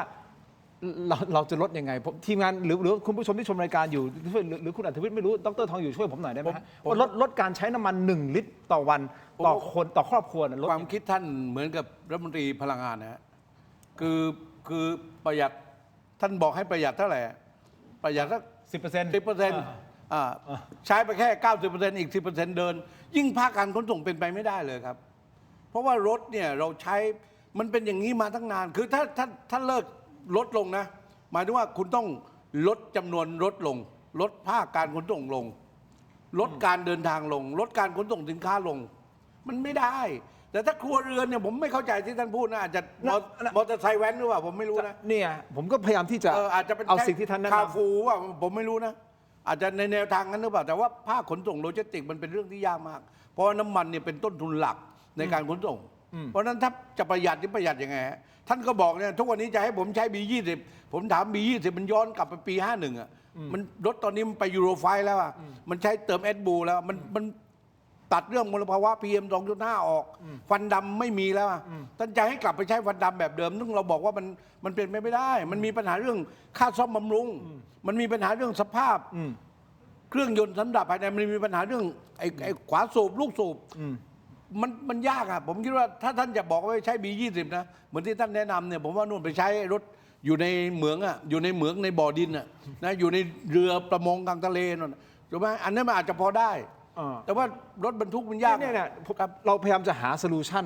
ไม่ได้กวนนะเพียงแต่ว่าท่านสื่อสารมาอย่างนี้ เราในฐานะประชาชนในฐานะสื่อก็จะเอาสิ่งที่ท่านสื่อสารมาแล้วลองดูว่าเฮ้ยเราพลาดตรงไหนวะ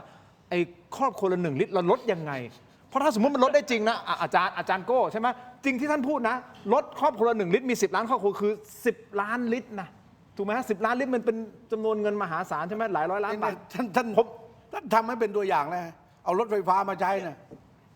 ท่านทำเป็นตัวอย่างแล้ว ก็โทษนะด้วยความเคารพท่านมีตังค์ซื้อรถไฟฟ้าไงครับแล้วประชาชนคนทั่วไปที่ชมรายการอยู่เราจะซื้อรถโอ้โหนึกออกมาซื้อรถไฟฟ้าเหรอคันละเป็นล้านเนี่ยล้านกว่าบาทนะรุ่นท็อปมาตัวเนี้ยผมเรียนอย่างนี้นะ ฮะ น้ำมันเนี่ยนะเป็นสิ่งจำเป็นนะเป็นนิดนะ อ่า น้ำมันเป็นสิ่งจำเป็นในการดำเนินการทุกอย่าง ไม่ว่าจะเป็นการเดินทาง ไม่ว่าจะเป็นการขนส่งอุตสาหกรรมเกษตรกรรมประมงเกษตรกรรมชาวบ้านมันใช้น้ำมันทั้งนั้นนะตื่นเช้ามาคุณถามว่า นั่นไง แล้วมันจะประหยัดยังไงให้คนละ1 บาทคือ โอเค มันต้องจอดว่า เดี๋ยวผมจะถาม เดิน ท่าน ผม ท่านสสท่านอัธวิทย์ในฐานะที่ท่านก็เชี่ยวชาญเรื่องพลังงานเคยอยู่กระทรวงพลังงานท่านแนะนำหน่อยฮะว่าไอ้ครอบครัว1 ลิตรลดยังไง อย่างนี้ผมกังวลอย่างนี้ก่อน ตอนนี้สภาวะการขาดแคลนน้ำมันจริงยังไม่มา ผมยืนยันยังไม่มา สภาวะการขาดแคลนน้ำมันเนี่ยฮอร์มูสมันปิดนะมันปิดคือเรือมาไม่ได้ เพราะฉะนั้นเนี่ยเหมือนหลอดกาแฟที่ดูดแล้วมีลมอ่ะเพราะฉะนั้นเนี่ยไอ้ช่วงที่มันขาดตอนเนี่ยมันจะเข้าสู่ประเทศไทยอีกเดือนหนึ่งเพราะเรือมันใช้เวลาเดิน ขาดจริงนี่มันยังไม่มา แต่ตอนนี้มันไม่ได้ขาดเอกสารทุกอย่างมันมีหมด แต่ว่าท่านไม่สามารถทำให้ปั๊มน้ำมันมันมีเติมครบได้ ก็แปลว่ามันมีกักตุน แล้วใครกักตุนก็ต้องโรงกลั่นขนาดใหญ่ และก็เครือข่ายของคลังน้ำมันมันกักตุน ต้องแก้ปัญหาตรงนี้ สิ่งที่อยากจะเห็นคือให้สื่อสารตรงนี้ว่าจะแก้ยังไง นะครับและผมก็พยายามจะขอท่านว่าคือเราเนี่ยอยู่พรรคร่วมจริงแต่เราไม่ได้อยู่บริหารเราอยู่ฝั่งซีกสภานิติบัญญัติเท่านั้น ก็เจอได้เฉพาะวันพุธกับวันพฤหัสสิ่งที่เรานำเสนอผ่านไปคือบอกไปแล้วว่าช่วยหน่อยว่ากระทรวงพาณิชย์เอาอำนาจกระทรวงพาณิชย์มาทุบมันที อันนี้ย้ำครั้งที่3 กำ เรา หนด ย้ำไปใช่ กำหนดราคาที ใช่ แต่วันนี้ข้าราชการกระทรวงพาณิชย์ยังปฏิเสธอีก ผมก็บอกว่าไม่อย่าปฏิเสธสิอำนาจอยู่ในมือ ผมย้ำนะครับกฎหมายกระทรวงพาณิชย์รุนแรงมากนะ 1กำหนดราคาได้ บอกกำไรได้ด้วย ว่ากำไรขั้นสูงสุดคุณจะเป็นเท่าไหร่ มันจะลดการกักตุนได้อย่างมหาศาลครับ อย่างนี้ผมอยากเห็นท่านนายก อยากเห็นท่านนายกชี้นำแบบนี้ อยากเห็นท่านนายกพูดใน แล้ว ที่ ก็ ที่แถลง ครับแล้วก็การประหยัดพลังงานเนี่ยผมคิดว่ายังไงก็ต้องประหยัด ใช่แต่ เพราะว่าในอนาคตเนี่ยมันขาดแคลนแน่ แต่ครั้นี้ถ้าจะประหยัด อ่า มันต้องออกมาตรการ work from home เลย คื คือ อ มั มัน น ต้ ต้ อ อง งมันต้องทำเหมือนช่วงโควิดเลย อ่า เพราะฉะนั้นผมว่า dialog นี้อาจจะพูดในวันที่มันมาจริง แต่ตอนนี้ผมว่าต้องเล่นก่อนว่าทำไมไอ้น้ำมันมันหายไปไหนจากระบบ เนี่ยก็พูดกันตรงๆแบบเนี้ยผมก็เป็นคนอ้อมค้อมไม่เป็นแหละพี่ทิน เข้าใจ พอๆกับพี่ทินนั่นแหละพูดอย่างนี้แหละ ก็ผมสงสัยไงว่าช่วยกันครอบครัวละ1 ลิตรผมก็พยายามหาทางเหมือนกันนะอยากจะช่วยประหยัดแล้วประหยัดยังไงวะปั่นจักรยานมันก็เป็นอีกแนวทางหนึ่งที่ผมอาจจะคิดอยู่นะตอนเนี้ยผมก็คุยกับน้องๆแต่ปั่นจักรยานจากบ้านผมมานี่มัน20 กว่าโลอ่ะนั่นหมายความว่าต้องเผื่อเวลาขนาดไหนแต่ ผมว่าปั่นจักรยานเอารถ10 ล้อจะเอาไปกินนะก่อนนะก่อนจะได้ประหยัดใช่ไหมฮะ ขออนุญาตวิเคราะห์ให้ฟัง มันคือวิธีเปลี่ยนแปลงความสนใจ ออกจากเรื่องราคาน้ำมัน เรื่องกักตุน ให้มาสนใจพูดคุยกับเรื่องอย่างเงี้ยลดกันคนละลิตรคนละลิตรคนละลิตรซึ่งมันไม่ make sense อยู่แล้ว และเขาก็เวิร์กใช่ไหมเราก็ต้องมานั่งคุยกันเรื่องเนี้ยลดกันคนละลิตรใช้เวลาไป5 นาทีแล้ว ซึ่งมันไม่ได้อยู่บนโลกของความเป็นจริง มันทำไม่ได้ ยกตัวอย่างดูรายการเมื่อเช้านะครับมีคุณพิพัฒน์มีคุณกรณ์มีอาจารย์ต้น มีคุณพีรพันธ์นะฮะทุกคนใส่เสื้อนอกหมด มีคุณพิพัฒน์อยู่คนเดียวไม่ใส่ เพราะว่าอะไรนั่นก็คือภาพที่รัฐบาลพยายามจะวาดว่านี่ไงเราช่วยประชาชนแล้ว สื่อสาร นี่ไงเราเป็นตัวอย่างแล้ว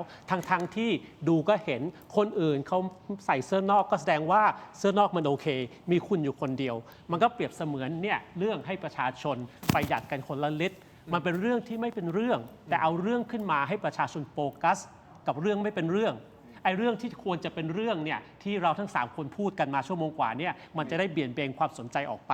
มันคือกลลวงง่ายๆของนักการเมือง ไม่ว่าจะเป็นไทยหรือโลกใบนี้ คือการเฉลี่ยทุกข์เฉลี่ยสุขนี่สำคัญนะผมคิดว่าพวกเราทุกคนเนี่ยคนไทยอะถ้าน้ำมันมันจำเป็นต้องแพงแล้วมันต้องขึ้นเขารับได้เพราะมันขาดแคลนแล้วมันต้องแพง แต่ถ้าเกิดเขาต้องมาแพง เพราะมันมีคนรวยจากการกักตุนนี่รับไม่ได้ แล้วไอ้โรงกลั่นแต่ละโรง6 โรงเนี่ยถ้าจะต้องให้มันกำไรอยู่บนความเดือดร้อนของประชาชนเนี่ยเขารับไม่ได้ อันนี้คือหัวใจสำคัญของเรื่อง ถึงบอกว่าน้ำมันยังไม่ขาดทำไมถึงบริหารให้สต็อกมันขาดได้ ก็ย้ำอีกครั้งกำหนดราคาครับ ใช้อำนาจที่มีในมือ และ เป็นประโยช ทุบไป น์ เลย และเอาประชาชนเป็นตัวตั้ง คือถ้าโจทย์บอกว่าการค้าเสรี มันจะไม่ใช่นะ ถ้าคุณบอกคุณเอาประชาชนเป็นตัวตั้งนะอันนี้มันจะแก้ไขปัญหาได้หมดทุกอย่าง ผมก็งงว่าตั้งแต่บอกว่าประชาชนกักตุนบ้างภาคเกษตรกรกักตุนบ้างมันเป็นไปไม่ได้ แล้วคำพูดนี้ได้ยินจากใคร ได้ยินจากระบบราชการของกระทรวงพลังงานไล่ขึ้นมาถึงเบอร์ 1เลย ผมว่าไม่ใช่นะครับ ผมย้ำอีกครั้งการกักตุนน้ำมันสำคัญที่สุดโรงกลั่นและคลังน้ำมันขนาดใหญ่ ไม่มีทางที่ประชาชนจะกักตุนน้ำมันได้ อย่าให้ประชาชนเป็นฝ่ายที่ต้องเดือดร้อนขนาดนั้นเขาพร้อมที่จะน้ำมันจะแพงในอนาคต ถ้ามันถึงเวลาต้องแพง แต่มันต้องถึงเวลานั้น ไม่ใช่วันนี้ไม่ใช่นะครับผมยืนยันนะ ผมดูตัวเลขนำเข้าน้ำมันที่ท่าเรือแหลมฉบังในมีนา 68 กับมีนา 69 มีนา 69นำเข้ามากกว่าอีก เยอะกว่าอีกแล้วมันจะขาดได้ไง ถึงบอกวันนี้มันไม่ขาด แต่กำลังไปพูดสิ่งวันที่มันขาดวันข้างหน้า ผมว่าคนละที่คนละทางกันนะเอาวันนี้ก่อน อยากรู้ไหมว่าใครคือไอ้โม่ง ใครครับ รอดูผลประกอบการของบางบริษัท สิ้นปีนี้ แล้วก็จะเห็นเลย แล้วก็จะเห็นเลยว่าใครคือไอ้โม่ง แล้วถึงเวลานั้นเราทำอะไรได้หรือเปล่า ไม่เกี่ยวเขา เราทำอะไรไม่ได้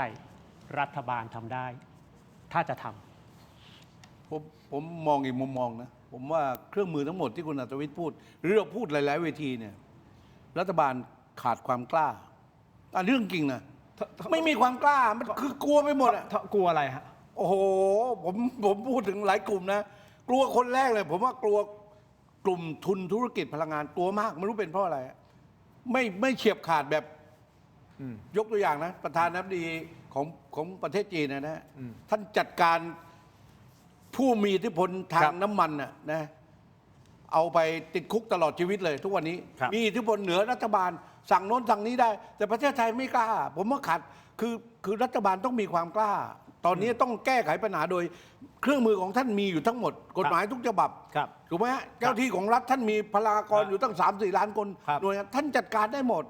ทุกวันนี้แค่ไปทำนะผมว่าเนี่ยแค่ไปทำไปหาไอ้โม่งนะหรือไปหาน้ำมันหายเนี่ยขี่ช้างจับตั๊กแตนถูกไหมเพราะน้ำมันมันไปหมดแล้วน้ำมันมันเติมมาเป็นถังออกมาเป็นควันอ่ะมันหมดแล้วฮะน้ำมันใช้ออกไปแล้วเพราะนั้นท่านไปตรวจย้อนหลังแล้วเอามาชนกันไม่มีอะไรเกิดขึ้นหรอกมันต้องทำก่อนที่ผมเรียนว่าทำก่อนที่จะประกาศขึ้นราคาน้ำมัน แต่ตอนนี้เขาไม่ได้ทำ ก็ไม่ได้ทำนี่ตอนนี้มันทำไล่หลัง เพื่อจะมาหาไอ้โม่งกันน้ำมัน แล้วตอนนี้ยังทันไหมตอนนี้แก้ไขสถานการณ์ยังทันไหมในมุมของดร.ทอง ผมว่าขี่ช้างจับตั๊กแตนนะแต่ว่าอาจจะพอรู้เรานะอาจจะได้กับพี่มันสักตัวสองตัวไอ้แกนนี่ไม่เจอหรอกฮะไอ้ตัวเงาทะมึนไม่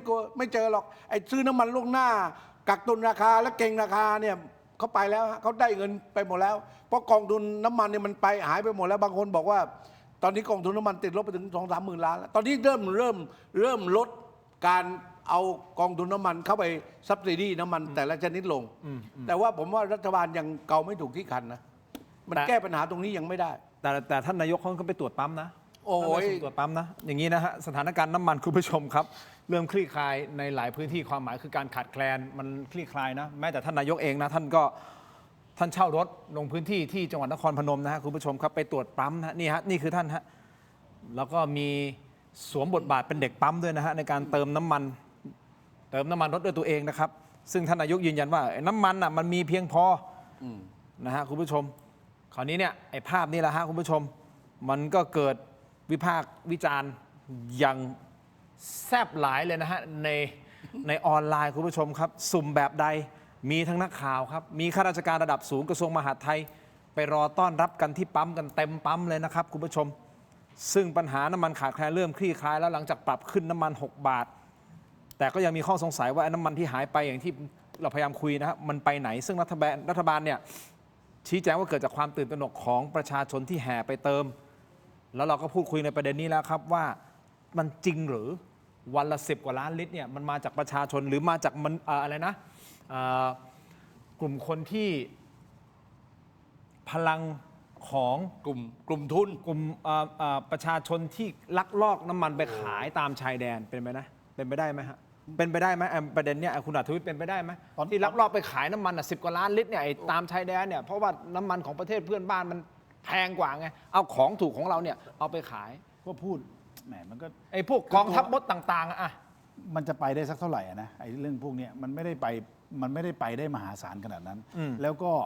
เอาที่ผมเช็คของผมนะก็คือว่าตัวเลขกรมศุลกากรเนี่ยมันระบุเอาไว้ชัดมากว่า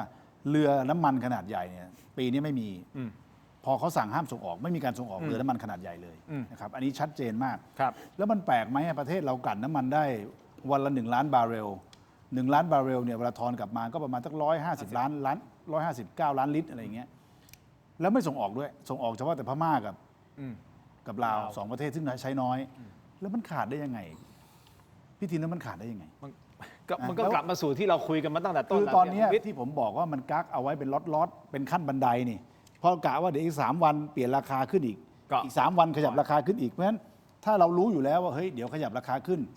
เราจะเอาออกมาในคลังอยู่ในคลังเราจะเอาออกมาไหมเราไม่เอาออกหรอก ก็รอมันขึ้นดิ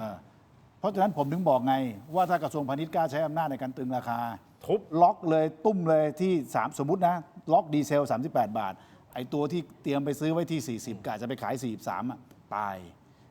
นะแล้วก็เอาเหมือนกับกำกับสินค้าอุปโภคบริโภคอ่ะ ไม่ ก็ กล้า ล็อตนี้ราคาต้นทุนเท่านี้ เขาไม่กล้า ขายเท่านี้พอ เขาไม่กล้าหรือเปล่า ที่ดรทองอยู่พูดไม่กล้าหรือเปล่า ก็นี่ผมถึงบอกอยู่เนี่ยว่า เอาอันนี้ไหมจบเลย มันจบไง คือ แต่เขา คือเรา ไม่กล้า มันถูกป่ะ มันมีคุณอุปการมีอุปการะต่อกันอยู่ เยอะแยะแล้วทำให้ ผมว่ากลุ่มทุนธุรกิจพลังงานมันมีศักยภาพแข็งขึ้นมาเรื่อย เอางี้เขา แล้วอันนี้เนี่ยเติมอีกเรื่องได้ไหมผมเนี่ยเห็นชอบกับคุณเอกนิติเรื่องหนึ่งแต่อาจจะสวนกระแสนิด คือ ๆที่ลดภาษีสัมปทานมิตรลดมานิดเดียวอ่ะ รถบาทเดียว เออ ทำไม จ ฮะ ริงๆเนี่ยผมว่าคุณเอกนิติแกเข้าใจสภาพ คือถ้าเราบังคับลงกลั่นไม่ได้เนี่ยพี่ทินรู้ไหมว่าเวลาไปลดภาษีสัมปทานมิตรสมมติ6 บาท แล้วเราปุ้มเหลือ0เลยเนี่ยเราดูเหมือนโหรัฐเข้าไปช่วยเยอะ เหมือนคุณกรณ์พยายามจะสื่อสารวันนี้ว่าให้ลดไปเลยเนี่ยนะผมจะบอกให้ว่าโรงกลั่นถ้าไม่คุยกับมันเนี่ยไม่เอาค้อนไปทุบมันเนี่ยเดี๋ยวมันขึ้นค่าการกลั่น อ๋อโอเค มันจะขึ้นค่าการ มันก็ ก ไป ลั่นหน่อยนึ ชดเชยตรงนั้น แล้วมันก็จะขึ้นค่าการตลาดปั๊มน้ำมันขึ้นไปอีกหน่อยนะซึ่งมีเหตุผลเหมือนกันนะ ๆ ก็ดูดเงินไปอีก ถ้ามันก็จะกลายเป็นว่ารัฐลดลงมา มันเอาไปใส่ในที่อื่นของมันนะอุดรูนี่ไปอีกรูหนึ่งคือจริง ๆ วิธีการเนี่ยผมบอกแล้วต้องทุบราคาให้จบก่อน ถ้าเกิดคุณผูกราคาได้ราคาใดราคาหนึ่งนะอย่างนี้เอา แล้วคุณค่อยไป แล้วคุณค่อยลดภาษีสัมปทานมิตรลงมาอัดลดอย่างนี้มีผล แต่ถ้าคุณบอกคุณยังเกรงใจลงกลั่นอยู่นะเดี๋ยวคอยดูสิถ้าลดสัมปทานมิตรหวบมันจะไปเพิ่มค่าการกลั่นและมันจะไปเพิ่มค่าการตลาด เอาราคามาดูเลยก็ได้เวลาเห็นชาร์ตน้ำมันในยค่าการตลาดเนี่ยวิ่งขึ้นวิ่งลงวิ่งขึ้นวิ่งลงอยู่เพราะอะไรรู้ไหมผมถามนี่ใครเป็นคนกำหนดราคาณโรงกลั่นใครเป็นคนกำหนดราคาการตลาด แน่ใจเหรอว่ากระทรวงพลังงาน หรือพวกมันไอ้พวกโรงกลั่นเป็นคนกำหนด นี่คือคำถามโตๆผมเชื่อว่าคุณผู้ชมคงมีคำตอบอยู่ในใจนะครับ แต่ที่สำคัญฮะเรื่องของการสื่อสาร เรื่องของการสื่อสารต้องยอมรับนะว่าที่ออกมาเนี่ยมันสื่อสารกันสเปะสปะมากนะครับ จนนำมาสู่ข่าวต่อไปครับ มีรายงานข่าวว่าคุณอนุทินชาญวีรกูลท่านรัฐมนตรีท่านนายกรัฐมนตรีและรัฐมนตรีว่าการกระทรวงมหาดไทยนะเตรียมที่จะแต่งตั้งคุณณัฐามหัฒนา ซึ่งคนนี้เป็นอดีตนักเคลื่อนไหวทางการเมืองก็คือคุณโบนี่แหละนะครับทำหน้าที่โฆษกศูนย์บริหารและติดตามสถานการณ์การสู้รบในภูมิภาคตะวันออกกลางคือสบกให้คุณณัฐาคุณโบเนี่ยมาเป็นโฆษกซึ่งผู้สื่อข่าวรายงานว่าในวันเดียวกันระหว่างที่มีการแถลงข่าวนี่ฮะคุณนี่คุณโบนี่คุณโบเดินผ่านไปแล้วครับนี่ฮะในระหว่างที่เขากำลังแถลงข่าวสบกประจำวันที่ตึกพักดีบดินทร์ทำเนียบรัฐบาลก็เดินผ่านแบบนี้ครับโดยเมื่อผู้สื่อข่าวถามว่ามีกระแสข่าวว่าจะมาดำรงตำแหน่งเป็นโฆษกสบกหรือมีหนังสือแต่งตั้งแล้วหรือยังหรือไม่คุณโบณัฐาบอกว่ายังไม่เห็นหนังสือแต่งตั้งและมีรายงานว่าสบกที่ดำเนินการจัดรูปแบบแถลงข่าวโดยกรมประชาสัมพันธ์เนี่ยนะครับเตรียมปรับรูปแบบการแถลงข่าวประจำวันใหม่โดยมีโฆษกสบกเป็นหลักพร้อมกับหน่วยงานที่เกี่ยวข้องคอยเสริมข้อมูลโดยจะเริ่มในวันพรุ่งนี้เลยนะครับวันที่31 มีนาคมทั้ง3ท่านคิดว่ายังไงรัฐบาลถูกวิจารณ์ในเรื่องของการสอบตกเรื่องของการสื่อสารและยังมีข้อคอรหาเรื่องของความโปร่งใสก็คือ conflict of interest ผลประโยชน์ทับซ้อนการที่มีการปรับรูปแบบการสื่อสารใหม่และมีคุณโบณัฐามาทำหน้าที่ตรงนี้ถ้าเกิดเป็นเขานะเพราะเขาบอกยังไม่เห็นหนังสือแต่งตั้งแต่เข้าใจว่าน่าจะไม่พลาดนะน่าจะไม่พลาดแต่รออย่างเป็นทางการแต่เกิดเป็นคุณโบณัฐาจริงๆอ่ะมันแก้ไขสถานการณ์ในการสื่อสารได้ใช่หรือไม่ให้เป็น single command คนเดียวเลยหรือยังไงครับ ผมรู้จักคุณโบ โอเค คุณโบเป็นคนเก่ง คนฉลาด คนมีความสามารถ แต่เราต้องเข้าใจว่าหน้าที่ของโฆษกคืออะไร หน้าที่ของโฆษกไม่ว่าโฆษกองค์กรไหนก็คือ คุณท่องตามสคริปต์ที่เจ้านายส่งมาให้ นั่นคือโฆษกเพราะฉะนั้นผมมองว่ามันเป็นเพียงแค่คุณไม่ได้เอาคุณโบมาเพื่อใช้ความสามารถของเขา ซึ่งเขามีเยอะ แต่ เพียงแต่ว่าเอามาเพราะว่าคุณพิพัฒน์ไม่ไหวแล้ว โอ้โห ไม่มีอะไรตรงไปกว่านี้แล้วนะก็คือหมายถึงเอาคนอื่นมารับแรงกระแทกแทนอย่างนี้เหรอ ก็แรงกระแทกแทนก็คุณพิพัฒน์ไหวไหมล่ะคนเขาด่ากันทั่วประเทศอ่ะ อ๋อก็ให้คุณโบจัดการไป อาจจะมีการสื่อสารที่ซอฟต์ คุณโบ นุ่มนวล พูดได้รู้เรื่องดีกว่าอยู่แล้ว เขาเข้าใจทักษะศิลปะในการพูดอยู่แล้ว แต่เนื้อหานัยยะมันก็จะเหมือนเดิมทำไมเนื้อหานัยยะมันเหมือนเดิม ฟังทุกท่านที่พูดออกมาเนี่ยแทบทุกคนมีวิธีแก้ปัญหา 1 2 3 4 5 6 7 8 9 10 ให้รัฐหมด แต่ทุกคนทุกวิธีกลับสู่ประเด็นเดียวนั่นก็คือรัฐบาลทำไม่ได้ทำไม่ได้ทำไม่ได้ด้วยเหตุผลต่างๆนานา เพราะฉะนั้นประเด็นมันมีอยู่แค่ประเด็นนี้ประเด็นเดียวทำไมรัฐบาลทำไม่ได้ ก็ประเด็นเดียวเหมือนกัน เราแต่ละคนให้พรรคการเมืองให้นักการเมืองได้คนละสิทธิ์คนละเสียง แต่พวกนายทุนก็ให้ได้เท่าไหร่บริจาคให้แต่ละพรรคแต่ละนักการเมืองกี่สิบกี่ร้อยกี่พันกี่หมื่นล้านบาท เพราะฉะนั้นเขาจะอุ้มใคร เพราะฉะนั้นเราเข้าใจไหมว่าทำไมสิ่งที่เราแนะนำให้เขาทำซึ่งให้ไปทำกับพวกนายทุน เขาจึงทำไม่ได้และจะไม่ทำข้อเท็จจริงมันมีอยู่แค่นี้ทำไมคุณมองหน้าผมแบบว่า แบบว่าผมจะไม่มีชีวิตเหลืออยู่แล้วใช่ไหมเนี่ย อันนี้ direct injection มากนะ ท่านน้องฮิว ไม่ คิดยังไง ผมมองแบบอาจารย์โก้ว่าผมคิดว่าจริง ๆ จะเปลี่ยนไม่เปลี่ยน อันนี้อาจจะเป็นสาระของภาครัฐบาลนะ แต่ผมว่าใครก็ได้นะขอให้พูดความจริงนะให้ซื่อสัตย์ให้มีจริยธรรมคุณธรรมนะ ผมว่าใครก็ได้ที่เอาความจริงมาพูด ทุกวันนี้มันแต่ละคนพูดอะมันจริงครึ่งไม่จริงครึ่งหนึ่ง มันเกิดวิกฤตศรัทธาที่เป็นอยู่ปัจจุบัน เพราะฉะนั้นใครก็ได้ที่พูดความจริง ผมถามว่าคุณโบนัฐามากล้าพูดความจริงไหมถ้าพูดตามสคริปต์มันไม่ใช่นะ ถ้าคุณพูดความจริงข้อมูลตัวเลขต้องชัดเจน โดยเฉพาะไอ้พระเอกของกระทรวงพลังงานกรมธุรกิจพลังงานเนี่ยโบเบ๋เลยนะผมเรียนได้เลยว่า ข้อมูลของท่านเนี่ยไม่ชัดเจน มีคนเข้าไปจะช่วยนะเพื่อทำทุกอย่างให้มันเป็นเรียลไทม์นะเข้าไปดูแล้วข้อมูลในกระทรวงโทษกรมธุรกิจพลังงานแทบจะไม่มีอะไรเลย เพราะฉะนั้นผมคิดว่าข้อมูลเนี่ยตามหลังคือเอาข้อมูลของภาคเอกชนมารวมแล้วพูดไม่มีข้อมูลของภาครัฐเองเลย ผมคิดว่า ขนาดนั้นเลยเหรอฮะ ท่านดูได้นะถ้าไปดูข้อมูลได้ถ้าไม่นั้นมันออกตัวเลขตูมตามออกมาหมดแล้ว เพราะประชาชนกังขาเยอะแยะคือใครก็ได้ขอให้พูดความจริง ข้อเท็จจริงขอความจริงเนี่ยประชาชนเชื่อมั่นหมดจะเป็นใครก็ได้เรื่องจริงนะแต่ว่าถ้าประธานสบกนี่มันอาจจะลำบากหน่อยเพราะว่าท่านใส่เสื้อหลายตัวหลายหมวกหลายใบแล้วมันของท่านมีธุรกิจด้วย คือไอ้หมองูอาจจะตายเพราะงูผมไม่รู้ แต่ถ้าสมมุติเกิดไม่ใช่ท่านมาพูดแล้ว แต่เป็นคุณโบนัฐาหรือใครก็แล้วแต่มาพูดแทนเนี่ยมันจะซอฟต์ลงไหม ผมว่าใครก็ได้นะในความเห็นผมนะในความเห็นผมจริงๆคนที่ให้สื่อสารประชาสัมพันธ์ที่ถูกต้องที่ดีที่สุดคือพูดความจริง ตรงไปตรงมากับประชาชน ผมว่าเหมือนที่ท่านนัทวิทย์พูดคุณนัทวิทย์พูดอะคือถ้ารู้ว่าน้ำมันจะแพง แล้วจำเป็นจะต้องขึ้น1 2 3 4อย่างนี้ แล้วบอกความจริงกับประชาชนนะแล้วรัฐบาลทำเต็มที่ไอ้เฉลี่ยทุกข์เฉลี่ยสุขเนี่ยอย่างเงี้ยเหมือนที่พูดอะผมว่าประชาชนรับได้ แต่ทุกวันนี้มันไม่ใช่ไงมันมีแต่เฉลี่ยทุกข์อะรัฐบาลยังไม่ได้ทำอะไรเลยนะผมว่าที่เป็นชิ้นเป็นนันเป็นรูปธรรมอะสัมปทานมิตรก็ยังไม่ลดค่าการตลาดก็ไม่เอาค่าการกันก็ยังไม่ทำภาษีมูลค่าเพิ่มยังไม่ทำไปหวดไก่ลงกันถ้ายังไม่หวดเลย จะไปดูคุมว่าน้ำมันหายไปไหนไอ้โม่งอยู่ไหนผมว่าสารพันสารเวรัฐบาลยังไม่ทำอะไรเลย นอกจากสร้างภาพอยู่อะ คุณอัธวิทย์ครับพรรคร่วมรัฐบาลแต่ว่าไม่ได้บริหารโอเคเข้าใจ มีคนพูดบอกว่าถ้าอย่างนี้ลงไปเรื่อยๆนะโดยเฉพาะถ้าหลังสงกรานต์แล้วสถานการณ์มันยังไม่ดีขึ้นเนี่ยอายุของรัฐบาลอย่าว่าแต่แบบว่า2 ปี 3 ปีเลยเอาให้มันรอดปีนี้มันอาจจะยังไม่รอดเลยด้วยซ้ำ ก็ส่งผลต่อความเชื่อมั่นอยู่แล้ว แล้วเรื่องนี้เป็นเรื่องสำคัญที่สุดเพราะทุกคนเดือดร้อนกันทั่วหน้า แล้วผมคิดว่าปัญหารัฐบาลในขณะนี้ไม่ใช่ปัญหาการสื่อสาร อ้าวเหรอ แต่ปัญหาคือว่ากล้าตัดสินใจทุบลงกันหรือเปล่า แล้วคุณอัธวิทย์ยังลากกลับมาประเด็นนี้ ใช่ ไม่ใช่เรื่องของการสื่อสารแต่เรื่องของความ ไม่ใช่ กล้าว่าคุณกล้าจะทุบหรือเปล่า ผมจะบอกให้นะ คุณอนุทินเนี่ยเป็นนายกรัฐมนตรีที่เข้าถึงง่ายที่สุด เป็นคนพูดจาอะไรง่ายที่สุดคุยกับ คือเขาเป็นคนเป็นนายกรัฐมนตรีที่น่ารักคนหนึ่งเลยดีกว่า ปัญหาเรื่องการสื่อสารไม่มีหรอกครับมีปัญหาเรื่องเดียวคือเรื่องการตัดสินใจว่ากล้าทุบลงกันหรือเปล่า แล้วตอนนี้ข้าราชการเนี่ยที่อยู่ภายใต้กระทรวงพลังงานเนี่ยชงเรื่องมาให้กล้าทุบลงกันไหมถ้าคุณทุบลงกัน คุณกำหนดราคาแล้วฟิกซ์ จบ อย่างเงี้ยจบ แล้วผมบอกให้เลยว่าไอ้พวกกักตุนนะหนาวทุกคน แต่ถ้าคุณทำแบบนี้สื่อสารเนี่ยผมว่ายังเรื่องรอง เรื่องการตัดสินใจนี่เรื่องใหญ่ เอาไหมเท่านั้นเอง แล้วถ้าสมมุติเกิดไม่เอาอะสมมุติเกิดยังเป็นอย่างเงี้ยไปเรื่อยๆไปเรื่อยๆคุณอัธ คื วิ อ ทย์ ความน่ากลัวเนี่ยมันจะเกิดอย่างนี้พี่ทินความน่ากลัวมันไม่ใช่วันนี้ ความน่ากลัวคือถ้าไอ้สงครามมันไม่จบ แล้ววิกฤตจริงมันมา วิกฤตจริงมันมานะในขณะที่ตอนนี้น้ำมันยังมีเต็มประเทศ แต่บริหารให้ปั๊มขาด แต่ถ้าตอนที่น้ำมันมันขาดจริงมาเนี่ยโอ้โหพี่ผมมองภาพไม่ออกเลย ว่ามันจะไปแบบไหน แล้วก็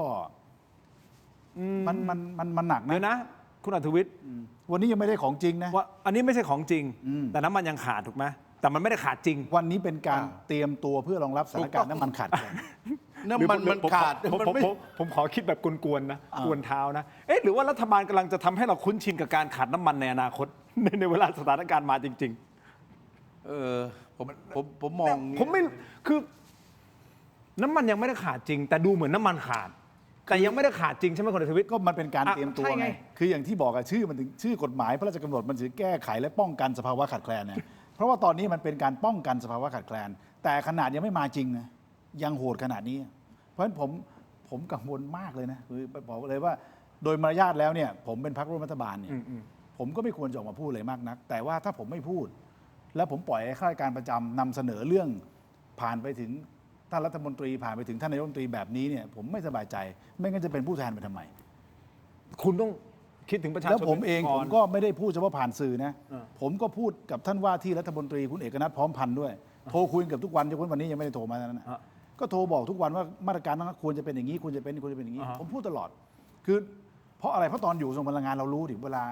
ข้าราชการพรีเซนต์งานอะโอ้โหผมจะบอกให้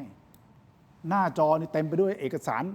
มืดไปหมด คืออ่านคือไม่รู้ว่ามันคืออะไรอ่ะแต่ผมเป็นคนแปลกคือถ้าผมซักแล้วผมไม่เข้าใจเนี่ยผมซักอยู่นั่นน่ะจนเอาผมรู้เรื่องอ่ะแล้วเอามาย่อยให้ฟังสื่อสารสาธารณะแบบเนี้ยผมถึงบอกว่าการทำอะไรก็แล้วแต่เนี่ยแล้วแต่ว่าเอาประชาชนตั้งว่ะถ้าเอาประชาชนตั้งนะคุณจะลืมนึกเรื่องตลาดเสรีออกไปเลย คุณจะลืมนึกไปแล้วว่าเฮ้ยมันซื้อมาถูกต้องปล่อยให้มันขายแพง ถ้าคุณเอาประชาชนตั้งคุณบอกว่าไม่มันซื้อมาถูกปล่อยให้มันขายแพงไม่ได้เพราะรัฐมีกลไกในการรองรับการขาดทุนโดยกองทุนน้ำมันมารับอยู่แล้ว และเป็นสินค้าพื้นฐาน ถ้าคุณท่องแบบนี้นะ กระดุมเนี่ยมันจะกัดถูกเม็ดแล้วมันเดินไปได้ ก็หวังอยากให้เขาเป็นอย่างนั้น ไม่งั้นวุ่นวายแน่นอนเลยครับ นี่ของจริงยังไม่มา ถ้าของจริงมาโหดกว่านี้ครับ คุณผู้ชม เราคนกังวลขนาดไหนแล้วต ก็ อน พอ นี้ ถึงใกล้ๆแล้วเนี่ยถ้ามันวิกฤตหนักๆ ผมคิดว่าเดี๋ยวออกมาตรการ work from home หมดแน่นอน แต่ว่าพูดเรื่องหนึ่งที่จะให้พี่น้องประชาชนได้สบายใจก่อน ประเทศไทยเนี่ยมันไม่ใช่แหล่งผลิตน้ำมัน แต่เราเป็นเมืองกลั่นน้ำมัน ในอาเซียนเนี่ยยักษ์ใหญ่กลั่นน้ำมันมีแค่2เจ้าคือสิงคโปร์กับไทยนะครับเพราะฉะนั้นเราเป็นประเทศกลั่นเพราะฉะนั้นเราอาจจะมีสต็อกดีกว่าเพื่อนหน่อยหนึ่งคือว่าตอนที่สั่งนำเข้ามากลั่นเนี่ยแล้วถ้าเราสั่งห้ามส่งออกเนี่ยเรายังมีน้ำมันเหลือได้ยาวนานกว่าคนอื่น อันนี้คือหลักก่อน ไม่ท สองให้ความสบายใจหนึ่งเรื่อง แหล่งแก๊สธรรมชาติประเทศไทยแม้เราไม่ได้เป็นประเทศมีน้ำมันเยอะ แต่แก๊สธรรมชาติเราเนี่ยเรามีเยอะเรามีพอนะครับแก๊สธรรมชาติในอ่าวไทยเนี่ยคือ 60% ของต้นทุนที่ใช้ในการผลิตไฟฟ้า เพราะฉะนั้นผมเชื่อว่าไฟฟ้าของไทยเนี่ยมันจะไม่ขาด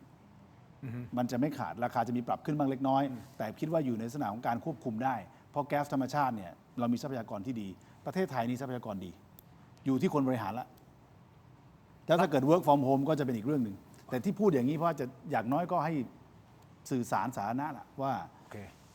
สุดท้ายแล้วถ้ามันขาดแคลนจริง มาตรการ work from home คงต้องออกมาตรการต่างๆคงต้องออกเตรียมไว้ใช้ตอนนั้นด้วย มาตรการปรับแอร์ 25-26 องศา ผมขอถอนเลย สร้างภาพ เอ้า คนอื่นยังทำผมก็ทำบ้างสิ เราจะได้ไม่ต้องแบบนึกออกปะ ขายเสื้อ อ๋อ ใช่ แล้วก็ขายเสื้อถกไม่เถียงในเวลาเดียวกัน นี่ทายอินทันทีเราจัดกันแบบนี้เลย จัดกันแบบนี้เลยนะฮะ คุณผู้ชมครับ อย่างนี้ฮะ วันเสาร์ที่ผ่านมามีภาพที่เป็นไวรัลนะครับ เพจสตูดรีวิวฮะ ขอทวนกันสั้นๆนิดเดียว เดี๋ยวจะเชิญทุกท่านมาวิเคราะห์กันเพิ่มเติม แล้วเดี๋ยวผมจะไปที่ตะวันออกกลางแล้วนะครับ สถานการณ์นิดนึงนะฮะ กับประธานาธิบดีโดนัลด์ทรัมป์ด้วยนะครับ และเดี๋ยวเราคงจะหาทางออกให้กับประเทศในมุมของเราแล้วกัน คุณผู้ชมว่าไปยังไง นี่ฮะ บางคนได้ไปต่อ บางคนถูกกำหนดไม่ให้ได้ไปต่อ ก็ไม่รู้เหมือนกันว่ามาตรฐานของประเทศนี้ใช้อะไรวัดคุณค่าของคน อยู่ๆไปนะ ประเทศนี้อย่าคิดมาก เช่าเขาอยู่คิดให้สบายใจไปวันๆ ตุ๊ดรีวิวนะครับคุณผู้ชม และคำในภาพเขียนว่าพิธาอดีตหัวหน้าพรรคก้าวไกล ถือหุ้นสื่อ ITV ที่ไม่ออกอากาศแล้ว 10 กว่าปี ถูกศาลสั่งให้หยุดปฏิบัติหน้าที่ทันทีขนาดโหวตนายกก่อนคำวินิจฉัยจะออกมาภายหลังว่าไม่ผิด ข้างล่างคุณพิพัฒน์รัฐมนตรีว่าการกระทรวงคมนาคม เจ้าของปั๊มน้ำมันพีทีได้รับการแต่งตั้ง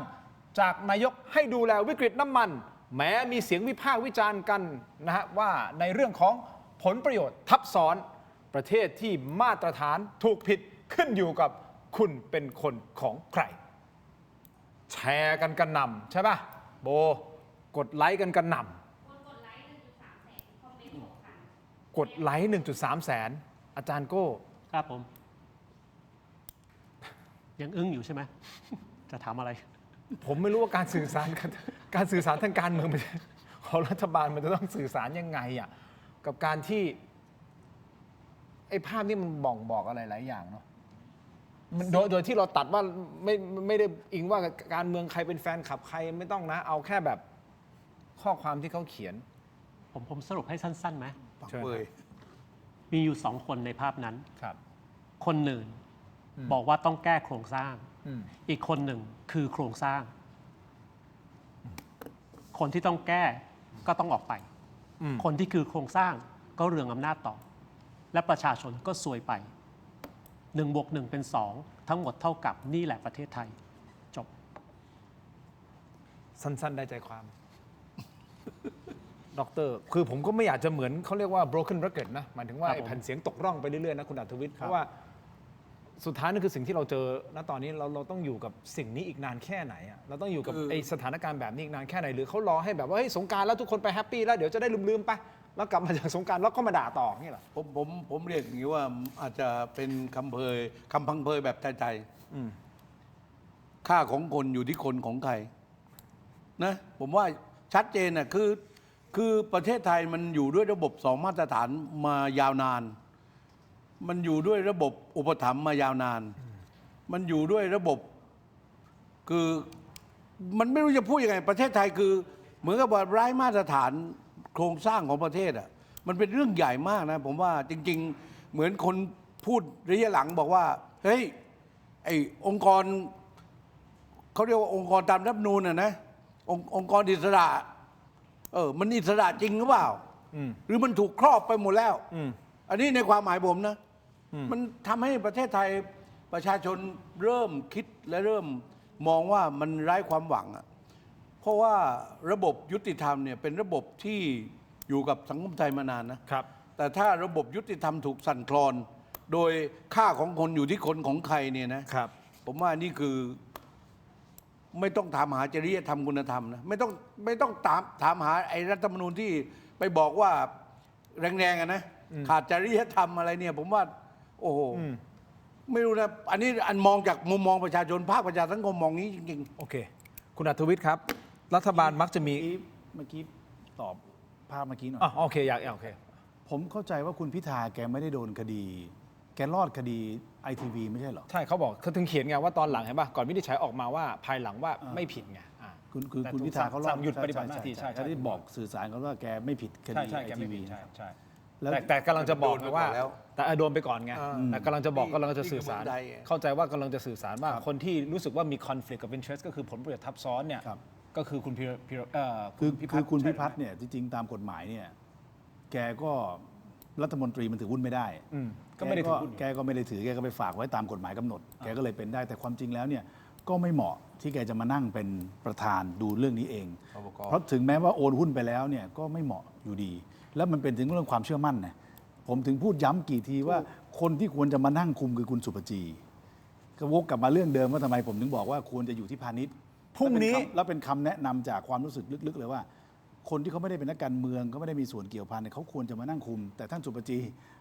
ให้กระทรวงพาณิชย์บอกว่าท่านไม่มีอำนาจเนี่ยซึ่งผมก็ยังยืนยันอีกครั้งว่าท่านมีอำนาจและอยากให้ท่านเนี่ยมานั่งคุมตรงนี้ด้วยตัวเอง มันจะช่วยโปร่งใสกว่า และจะช่วยเรื่องการสื่อสารได้ดีด้วย คุณอัธวิทย์มีประโยคนึงที่เขาชอบพูดกันว่ารัฐบาลรักษาการไม่มีอำนาจรัฐบาลรักษาการไม่มีอำนาจอันนั้นก็ไม่ได้อันนั้นไม่ได้อันนี้ไม่ได้นะครับคือโดยมีรายงานนะท่านนายกรัฐมนตรีจะนำรายชื่อครม.ชุดใหม่ขึ้นทูลเกล้าในวันนี้นะครับแล้วก็เตรียมแถลงนโยบาย Thailand 10 plus ก็คือ Thailand 10 plus ต่อรัฐสภาในช่วงวันที่ 7 ถึงวันที่ 9 เมษายนที่ถึงนี้โดยคำแถลงนโยบายดังกล่าวมีความยาวประมาณ 20-30 หน้า นั่นหมายความว่าพอแถลงนโยบายเสร็จปุ๊บรัฐบาลเต็มรูปแบบแล้ว ใช่ แล้วมันจะเข้าสู่สงกรานต์พอดีไงก็เงียบไปทุกคนก็ไปแฮปปี้กันก่อนแล้วก็กลับมาแล้วค่อยมาถล่มกันอีกคุณดร.ทองอยู่จะพูดอะไรนะเมื่อกี้นี้โทษที คือผมมองว่าไม่รู้คือไม่อยากให้เรื่องของความมั่นคงทางด้านพลังงานนะครับ ครับ มันเป็นเรื่องที่มันมาล้อเล่นกับความรู้สึกของประชาชนนะผมคิดว่าสิ่งหนึ่งที่เราต้องคิดว่าน้ำมันที่มันมีปัญหาอยู่ปัจจุบันเนี่ยมันมีคนมันทำให้มันเกิดปัญหา เพราะฉะนั้นแล้วรัฐบาลก็มีหน้าที่ไปแก้ปัญหาก็ไม่แก้ก็ปล่อยมาขอโทษแล้วก็หายเหมือนกับโยนหินลงน้ำปึ้งแล้วก็หายไปผมว่าอย่างนี้มันไม่ใช่ มันต้องทำความจริงให้ปรากฏ อันนี้ในความรู้สึกนะผมควรจะมองอย่างนั้นมากกว่า ครับ ตอนนี้ประชาชนก็ยังไม่รู้ความจริงว่าไอ้โม่งคือใคร น้ำมันมันหายไปไหนไอ้ผลประโยชน์ทับซ้อนมีจริงหรือเปล่า เราได้แต่คาดการณ์เราได้แต่วิเคราะห์กันสุดท้ายเราก็ยังไม่รู้ข้อมูลที่แท้จริงคืออะไรนะอาจารย์โก้นึกออกไหมเราแค่คิดว่าตรงนั้นใช่เราคิดว่าเราไม่สามารถยืนยันได้ แต่คนที่สามารถหาความจริงได้คือรัฐบาลถูกไหม ถูกต้อง หาความจริงเพื่อที่จะสื่อสารอาจารย์โก้นิดเดียวสั้นๆ ถ้าเขายังสื่อสารอย่างนี้ไปเรื่อยๆเรื่อยๆเนี่ยความเชื่อมั่นรัฐบาลมันจะไปเรื่อยๆเรื่อยๆสุดท้ายเขาอยู่ไม่นานใช่ อยู่นานไม่นานอีกประเด็นหนึ่ง หรือว่าเขาไม่ ใน ส อี น กประเด็นหนึ่ง หรือว่าเขาไม่สน เขาอาจจะไม่สนก็ได้เพราะเขาเชื่อว่าอำนาจของเขาอยู่นานได้ โอ้โห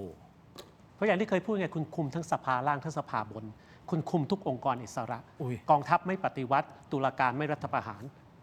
อำนาจคุณคำฟ้า มีวิธีเดียวที่คุณอาจจะต้องลงนั่นก็คือจำได้ไหมเมื่อตอนเลือกตั้ง คุณอนุทินไปที่วัดจีนแล้วไปตีกลอง และครั้งหนึ่งก็ตีใส่หัวตัวเอง เป็นอุบัติเหตุ โอเค คุณจะต้องทำตัวคุณเอง คุณถึงจะไป แล้วตอนนี้ นอก กำลัง เหนือจากนั้นนี่เหมือนกับว่าทำตัวคุณเอง แต่นอกเหนือจากนั้นองค์คาพยพอำนาจคุณกุมทุกอย่างไว้อยู่ในมือ รัฐบาลนี้มีอำนาจเยอะกว่ารัฐบาลของคุณทักษิณคุณยิ่งลักษณ์อีก นั่นเขามีเพียงแค่เสียงข้างมากในสภาล่างของคุณมีทั้งหมด รัฐบาลเดียวที่มีอำนาจมากกว่ารัฐบาลนี้ก็คือรัฐบาลเผด็จการเท่านั้นเอง เอาละผมขออนุญาตไปต่อสั้นๆ คุณผู้ชม สื่อต่างชาติรายงานนะครับว่าคุณอนุทินชาญวีรกูล อันนี้ก็เรื่องดีหน่อยนะ บรรลุดีลกับอิหร่านครับ เปิดทางเรือน้ำมันไทยผ่านฮอร์มูซได้ครับเมื่อวันเสาร์ที่ผ่านมาสื่อต่างประเทศหลายๆสำนัก ไม่ว่าจะเป็น CNA ก็คือ Channel News Asia ของสิงคโปร์นะครับแล้วก็อานาโดลูนะสื่อทางการของตุรกี แล้วก็ยังมี Cambodia News ก็คือสื่อมวลชนของกัมพูชารวมถึง Wall Street Journal The Straits Times China Daily Tehran News ก็รายงานนะครับว่านายกรัฐมนตรีของประเทศไทยคุณอนุทินชาญวีรกูลได้ออกมาแถลงการยืนยันว่าไทยสามารถบรรลุข้อตกลงกับอิหร่านเพื่อไฟเขียวให้เรือบรรทุกน้ำมันสัญชาติไทยสามารถวิ่งผ่านช่องแคบฮอร์มุซได้อย่างปลอดภัยเรื่องนี้เป็นเรื่องดีและให้เครดิตรัฐบาลได้ใช่ไหมครับอย่างน้อยๆสักหนึ่งเรื่องคุณอาจจะมีสักหนึ่งเรื่องเอามา คือก็ท่านเสียศักดิ์เนี่ยท่านเป็นนักการทูตมืออาชีพจริง ฮะ ๆตอนไทยกัมพูชาก็เป็นความภูมิใจนะแล้วก็มาคราวนี้ก็เจรจาให้เรือผ่านช่องแคบฮอร์มุซไม่ได้ก็ต้องยกนิ้วให้นะครับยกนิ้วให้ต้องยอมรับว่าอันนี้เป็นความเก่งของท่านแล้วก็ตัวจริงก็เป็นคนพูดอะไรแบบง่ายๆนะใจเย็นคนใจเย็นก็ดีครับอันนี้ชื่นชมครับ มันจะช่วยสถานการณ์น้ำมันในประเทศไทยไหม แน่นอนเพราะว่าที่ผมบอกไอ้ช่วงสภาวะขาดแคลนน่ะที่เพราะมัน มันจะมาต่อกันพอดี มันจะมาต่อน้ำมันมันจะเข้ามาต่อได้ เข้าใจว่าน่าจะเป็นเรือบางจากนะครับ แต่ก็ดีนะครับ เพราะว่ามันสภาวะขาดแคลนที่เราคิดว่ามันจะขาดแคลนหนักๆเนี่ยมันอาจจะรอด อาจใช้คำว่าอาจจะ มันอาจจะรอด เพราะว่าถ้าเกิดว่าเรือเนี่ยผ่านแล้วสมูทได้หลายลำผ่านไปถึงว่าต่อเนื่องได้หลายลำเนี่ยแบบนี้ช่วงสภาวะขาดแคลนเราอ่ะมันจะหายไป ถ้าแบบนี้มีผลเยอะมากเลย ดร.ทองอยู่แสดงความคิดเห็นไหม ผมว่ามันอาจจะเป็นผลพวงนะจากการเจรจาของกระทรวงการต่างประเทศ แล้วก็อาจจะรัฐบาลอาจจะได้เครดิตบางส่วนนะอันนั้นในวงต่างประเทศ วงการเจรจาเพื่อไม่ให้น้ำมันมันมีปัญหาที่จะป้อนกับโรงกลั่นแต่ว่าในความรู้สึกประชาชน ผมคิดว่าเขาวัดตอนสงกรานต์ตอนนี้คุณปล่อยน้ำมัน3 หลอดแล้วนะหนึ่งคุณผลิตเต็ม capacity โอเค 2 คุณปล่อยน้ำมันสำรอง ครับ 3 ปั๊มน้ำมันรัฐบาลยืนยันว่าทุกปั๊มมีน้ำมันเติมไม่ขาด ชัวร์ แต่ต่างจังหวัดยังมีนะ ต่างจังหวัดยังมีปัญหาอยู่ มันมีเวลาวันนี้เท่าไหร่มันมีเวลาอีก10 วัน เพราะฉะนั้นวิกฤตที่จะสะท้อนว่าประชาชนจะชมหรือจะด่าคือ ครับ ตั้งแต่วันที่ 10 เมษายนถึงวันที่ 20 เมษายนอยู่ระหว่างการเดินทาง ครับ ประชาชนจะใช้น้ำมันมากขึ้นนะ เพราะว่าลอยกระทงสงกรานต์ปีใหม่นะวันเชงเม้งตรุษจีนแล้วแต่เนี่ยประชาชนจะใช้น้ำมัน เกินสภาวะปกติ โอเค เพราะฉะนั้นช่วงนี้จะเป็นบททดสอบอีกบทหนึ่งว่าสถานการณ์จะกลับไปอีรอบเดิมหรือเปล่าถ้าท่านบอกว่าปล่อยไป3 หลอดแล้วยังอีรอบเดิมผมว่าไอ้ทิ้งที่โชว์พาวไปต่างประเทศเนี่ยอาจจะดรอปโดยสงกรานต์เที่ยวนี้ แต่สุดท้ายสุดก็ยังต้องควบคุมอย่างที่คุณอัธวิทย์พูดไปเพราะถึงแม้มันจะมีน้ำมันเติมเข้ามาก็ตามถูกต้องไหมฮะน้ำมันอาจจะไม่ได้ขาดแคลนแต่ราคาถ้ามันไม่คุม มันก็มีโอกาสที่จะมีการกักตุนเพิ่มเติมอีก ใช่ กลับมารอบเดิม กลับมาเป็นมันเป็นหนังฉายซ้ำเหมือนเดิมอีก มันก็ต้องไปปรับที่ตั้งแต่ที่คุณอัธวิทย์พูดแหละพรุ่งนี้ประชุม ครม ครม ก็เลยเสนอเนี่ยพรุ่งนี้ จัดเลย พรุ่งนี้ประชุมครมที่ถกเถียงกันอยู่ว่าพาณิช โอ ย์ เค มีอำนาจหรือไม่มีอำนาจเนี่ย บอกไปเลย เอาไปคุยกันในครมพรุ่งนี้ อ่า ถ้าไม่มีก็ออกมติใหม่เลยว่ามี ก็จะได้รู้ไปเลยว่าตกลงว่าจะกำกับไหมใช่ป่ะวันนี้ถกเถียงกันว่าคุณพีรพันธ์พูดอย่าง ทางกระทรวงพาณิชย์ พูดอย่างหนึ่ง แล้วผมมาบอกว่าเหมือนผมเข้าข้างคุณพีรพันธ์เอาหลักฐานมาให้ดูเรียบร้อยว่าอำนาจมี งั้น ถ้างั้นก็ไม่ต้องเถียงกันพ เอาให้ รุ่งนี้ ชัดพรุ่ง ไป นี้ ประชุมในครมแล้วก็ถ้าไม่มีก็อนุมัติซะเลยว่ามี แสดงว่าสิ่งที่เราคาดหวังได้อาจารย์โก้ความหมายคือสิ่งที่คุณอาทิตย์พูดสิ่งที่เราคาดหวังได้ ถ้าเขาเห็นรายการของเราแล้วถ้า move นี้เกิดขึ้นนั่นแสดงว่าเขาฟัง ถ้าแบบนี้ และเห็นประโยชน์ของประชาชนเป็นหลัก ถ้า move นั้นออกมา คำวิจารณ์มันเปลี่ยนเป็นคำสรรเสริญได้ มันขึ้นอยู่กับการกระทำของรัฐบาล เพราะฉะนั้นผมวิจารณ์หนัก แต่ผมให้โอกาสเสมอ เพราะว่าถ้ารัฐบาลทำได้ดี คนที่โชคดีก็คือคนไทยทุกคน ถูก เพราะฉะนั้นสนับสนุนให้ทำให้ดี ครับ วิพากษ์วิจารณ์จัดหนัก เพราะว่านั่นคือสิทธิของประชาชนที่เราพึงทำและทุกคนก็รู้อยู่แก่ใจดีว่าประเทศนี้ขับเคลื่อนด้วยการ ด่า ด่า มันใช่เหรอ มันเป็นวัฒนธรรมประจำชาติของเรา ผมมองอาจจะสวนทางคุณอัธวิทย์หน่อยนะผมว่าไม่มีเรื่องนี้เข้ามติครม โอเค เรื่องจริงนะ คุณอัธวิทย์เขาคาดหวังให้มีไง เราอยากจะมีความหวังดร เรามีความหวังบ้างสิด มัน ร ไม่มีความกล้าเพ เพราะ ราะ ว่า ว่า อยู่ให้มีความหวังบ้างไหมคือผมก็ลุ้นอยู่เนี่ย คือเข้าไปแล้วต้องไปทุบกับโรงกลั่นเนี่ยถูกไหม ไม่กล้าว่างั้น ไม่ เถ ก อะ ล้า ทิ้งทั้งที่เขามีกฎหมายหลายฉบับที่สามารถจัดการได้เขายังไม่ทำเลย อ่ะ มีอำนาจเสมือนไม่มีอำนาจน่ะมันไม่ได้อะ อ่ะทีมงานช่วยเช็คหน่อยฮะมีคุณผู้ชมทักเข้ามาบอกว่าเสียงหายจริงก็มาฮะกำลังตรวจสอบนิดนึงนะคุณผู้ชมครับแต่ผมขออนุญาตไปต่อเลยนะครับไม่รู้แหละเสียงด่าขับเคลื่อนโดยการด่านี่คือประเทศไทย แต่สหรัฐอเมริกาเขาขับเคลื่อนโดยการประท้วงหรือเปล่าคุณผู้ชมครับการประท้วง no kings #no kings ครั้งใหญ่ทั่วสหรัฐนะครับคุณผู้ชมประชาชนชาวอเมริกันจำนวนมหาศาลหลายล้านคนนะฮะมีรายงานกันว่าหลายล้านคนนะฮะออกมาเดินขบวนประท้วงภายใต้ชื่อกลุ่ม no kings โดยมีการจัดชุมนุมมากกว่า 2,300 จุดครอบคลุมทั้ง 50 รัฐทั่วประเทศนะครับซึ่งจุดหมายหลักคือเพื่อต่อต้านนโยบายและการบริหารงานของประธานาธิบดีโดนัลด์ทรัมป์ทั้งนี้นะครับผู้ชุมนุมแสดงความไม่พอใจอย่างรุนแรงต่อการปฏิบัติการทางทหารของสหรัฐในอิหร่านโดยมองว่าเป็นสงครามที่ไม่มีเหตุผลและสหรัฐไม่ได้ถูกโจมตีก่อนจึงไม่มีความจำเป็นต้องส่งทหารไปที่นั่นทรัมป์เหงื่อแตกหรือเปล่าไม่แน่ใจแต่กลางเทอมการเลือกตั้งกำลังจะมาถึงนะฮะคุณผู้ชมอีกไม่กี่เดือนข้างหน้าการชุมนุมครั้งนี้จะทำให้สงครามจบลงเร็วใช่หรือไม่เร็วที่สุดใช่หรือไม่เพื่อที่จะกอบกู้เสียงของตัวเองหมายถึงประธานาธิบดีโดนัลด์ทรัมป์นี่เป็น movement ใหญ่มากๆของสหรัฐอเมริกานะครับเขาด่าหรือเปล่าผมว่าเชื่อเขาด่าด้วยนะแต่เขาขับเคลื่อนกับการประท้วงแบบนี้ประเทศไทยเราจะกลับมาถึงจุดนี้อีกหรือเปล่าก็ไม่ค่อยอยากเห็นนะเราอยากเห็นว่าเครื่องจักรในการด่าทำการเปลี่ยนแปลงได้อาจารย์โก้เขาประท้วงอะไร no kings no king ทำไมต้องเป็น no kings นะอาจารย์โก้ติดตามข่าวสารนี้อธิบายให้เราฟังหน่อยครับ โอเค จะอธิบายให้ฟังนะครับ แต่ disclaimer ก่อนที่อธิบายเนี่ยมันเป็นข้อเท็จจริงทางด้านประวัติศาสตร์ และพูดถึงสหรัฐไม่เกี่ยวกับไทย เพราะฉะนั้นอย่าให้ใครตีความ no kings no king คือสหรัฐนะ no king คือสหรัฐนะครับ ไม่ ก็ เกี่ยว คือว่ามันอยู่ใน DNA วัฒนธรรมของชาวอเมริกันอยู่แล้ว เพราะว่าตอนที่เขาปลดแอกเขาปลดแอกจากระบอบกษัตริย์ของราชอาณาจักรอังกฤษ King George III นะครับและในรัฐธรรมนูญของเขาที่เขียนตั้งแต่ปี 1776 เขียนไว้ชัดเจนมากว่าอำนาจของประเทศเขาเป็นอำนาจที่ for the people by the people สำหรับประชาชนโดยประชาชน เพราะฉะนั้นไอ้เรื่องนี้มันฝังอยู่ใน DNA แต่คนที่ต่อต้านทรัมป์ซึ่งคนรักทรัมป์ก็มีเราต้องแปลคนที่ต่อต้านทรัมป์เขาก็มองว่าโดนัลด์ทรัมป์เนี่ยปฏิบัติตนเยี่ยงกษัตริย์เยี่ยงผู้มีอำนาจเผด็จการเต็มมือยกตัวอย่างตั้งแต่เรื่องที่จะไปขึ้นภาษีทั้งโลกนั่นตัวอย่างหนึ่ง ตัวอย่างที่ 2 ตั้งแต่เรื่องที่ไปลักพาตัวผู้นำของเวเนซุเอลาเรื่องที่ 3 ก็เรื่องอิหร่านที่เกิดขึ้นอยู่ณทุกวันนี้ เรื่องที่ 4 ที่อาจจะตามมาก็เรื่องที่จะไปจัดการกับคิวบาแล้วก็มีเรื่องกรีนแลนด์มีเรื่อง เต็มไปหมดที่มันส่อให้เห็นว่านี่ไม่ใช่ผู้นำที่เคารพอำนาจของประชาชน แต่เป็นผู้นำที่ถืออำนาจของตนอย่างเหมือนเช่นกษัตริย์องค์หนึ่ง ก็เลยออกมาเป็น movement นี้ no kings เพื่อที่จะต่อต้านทรัมป์ มันสื่อชัดเจนที่สุดว่าทรัมป์พยายามทำตนเองเป็น kings และชาวอเมริกันไม่เอา kings พี่โก้สหรัฐนี่เขามีผู้นำคนไหนของเขาที่เวลาหลุดจากตำแหน่งมาปุ๊บถูกดำเนินคดีไหม ไม่มีครับเพราะว่าในยะทางการเมืองของเขาก็คือถ้าผู้นำหลุดเนี่ยคนที่จะขึ้นต่อก็เป็นรองประธานาธิบดี และสิ่งแรกที่รองประธานาธิบดีจะทำก็คือนิรโทษกรรม ใช่ใช่ใช่ ริชาร์ดนิกสันเป็นต้นใช่ไหมครับลาออกเจอรัลฟอร์ดขึ้นมาก็นิรโทษกรรมไป pardon ให้ ยังไม่มีครับยังไม่มี เพราะว่าสิทธินิรโทษกรรมเป็นของท่านประธานาธิบดี ใช่ครับ ถูกครับ ก็เหมือนกับคนเก่าที่นิรโทษกรรมลูกชายตัวเองใช่ไหม ไบเดน อ่า ลูกชายฮันเตอร์ไบเดน ครับ ที่ไปมีอะไร เขา สักอย่าง มีอะไรเยอะ เขามีอะไรเยอะ ขามีอะไรเยอะ อ๋อแล้วนี่เลย ข้างใน White House ถึงเป็นเหตุหนึ่งว่าทำไมถึงเวลาอยู่ในอำนาจหน้าที่ของประธานาธิบดีสหรัฐเนี่ยถึงใช้อำนาจล้นเหลือเกิน ครับ เพราะสุดท้ายแล้วตอนปลายสมัยนี่สามารถนิรโทษกรรมตัวเองได้อำนาจเบ็ดเสร็จเด็ดขาดอยู่ตัวคนเดียว ครับ4 ปี และสิ่งหนึ่งที่มันเกิดขึ้นที่มันทำให้เห็นถึงความเหลิงอำนาจหรือเปล่าไม่แน่ใจนะดร.ธนทวิทย์แล้วก็อาจารย์โก้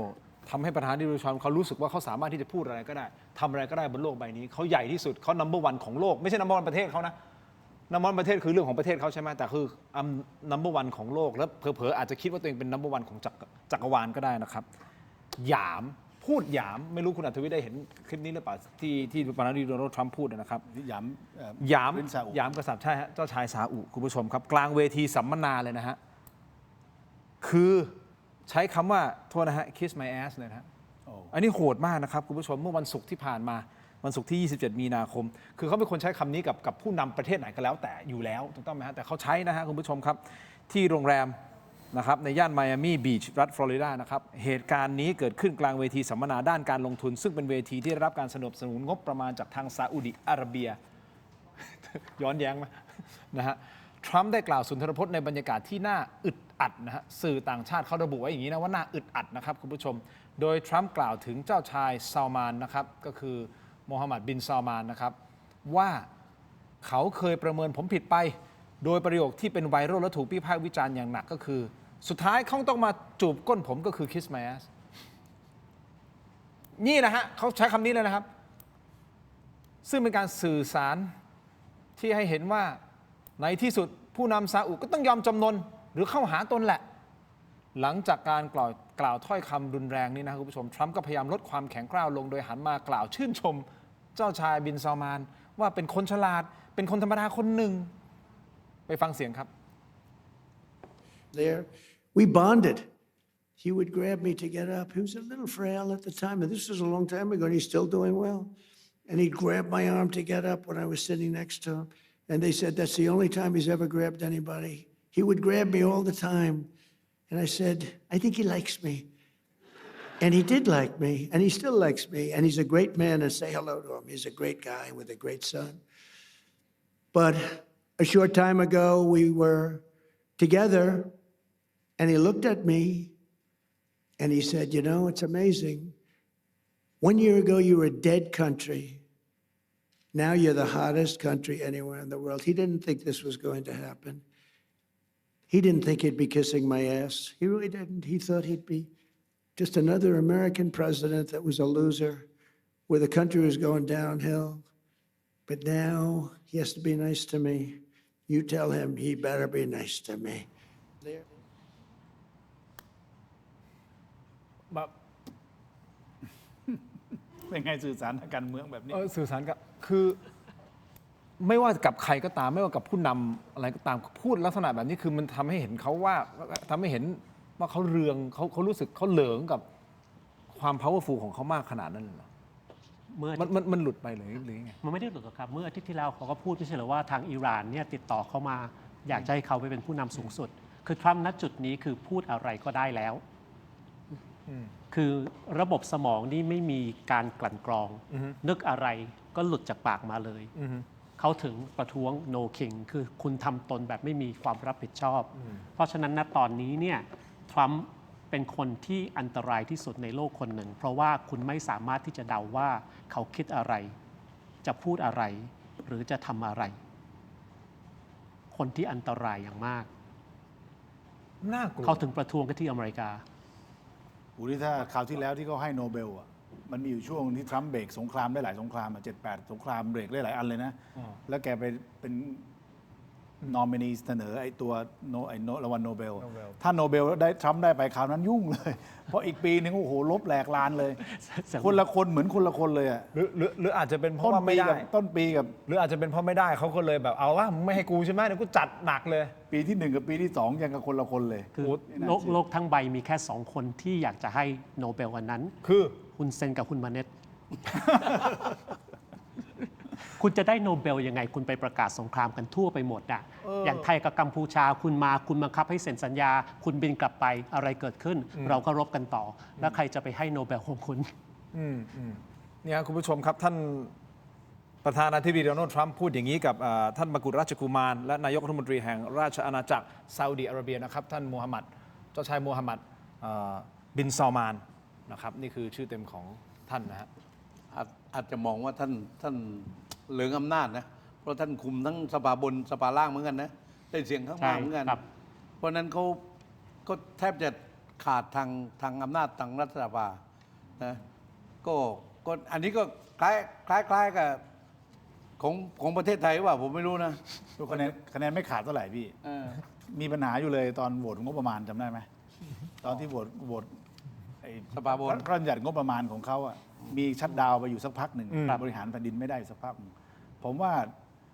ระบบการตรวจสอบรัฐสภาของสหรัฐนี่คงไม่เหมือนเรานะระบบรัฐสภาเราตรวจสอบได้เข้มกว่าของเขานี่ประเทศดีนี่มีสามารถออกกฎหมายเป็น presidential order ได้ ครับ เหมือนสั่งกฎหมายมาเลยนะอย่างที่สั่งเก็บกฎหมายเราอยู่ทุกวันเนี้ยที่เก็บภาษีในการนำเข้าสหรัฐเนี่ยอันนี้เขาก็มีดุลพินิจของเขาได้พระดีสหรัฐนี่อำนาจเยอะจริงๆระบบพระดีนี่มีข้อเสียคือตรงเนี้ย ยกตัวอย่างอันหนึ่งนะครับ จ ครับ ริงๆแล้วว่าสงครามที่อเมริกาเนี่ยถ้าจะทำสงครามสภาคองเกรสจะต้องอนุมัติ แต่อำนาจของ President เอาก่อนเลย War of Power คุณมีระยะเวลา 60 วัน ที่คุณจะปฏิบัติการทางทหารได้ 60 วันเหมือนเช็คเปล่าๆเลย 60 วันนะฮะจบจากนั้นคองเกรสจะต่อให้ไม่ต่อให้นั่นอีกเรื่องหนึ่งแต่ 60 วันนี่คุณทำได้เยอะมาก และตอนนี้ทรัมป์ใช้ไปแล้ว 30 วัน ตีเช็คเปล่า เหลือ ก่อน เลยอีก 30 วัน และปัจจัยสำคัญที่อเมริกาก็คือว่าทุกสิ่งทุกอย่างเนี่ยเขาทำได้เพราะว่า Republican คุมทั้งสองสภาอยู่ แต่เลือกตั้งกลางเทอมใกล้จะมาถึงแล้วพฤศจิกามันอาจจะพลิกได้ และช่วงเดือนที่แล้วที่ผ่านมาที่ทางเดโมแครตเนี่ยพยายามจะคว่ำเรื่องการเอาไปจรวดไปยิงอิหร่านเนี่ยเขาทำไม่สำเร็จเพราะว่าเสียงเขาน้อยกว่าในสภา แต่ถ้ามิดเทอมเสียงพลิกไปเนี่ยสงครามอาจจะหยุดตรงนั้นก็ได้ ถ้าไม่หยุดก่อนนั้น เลือกตั้งกลางเทอมประมาณเมื่อไหร่ครับ พฤศจิกาครับ November หวังว่ามันจะยุติก่อนนั้นนี่อีกยาวมาก แต่ตอนนี้เขาหาเสียงกันแล้ว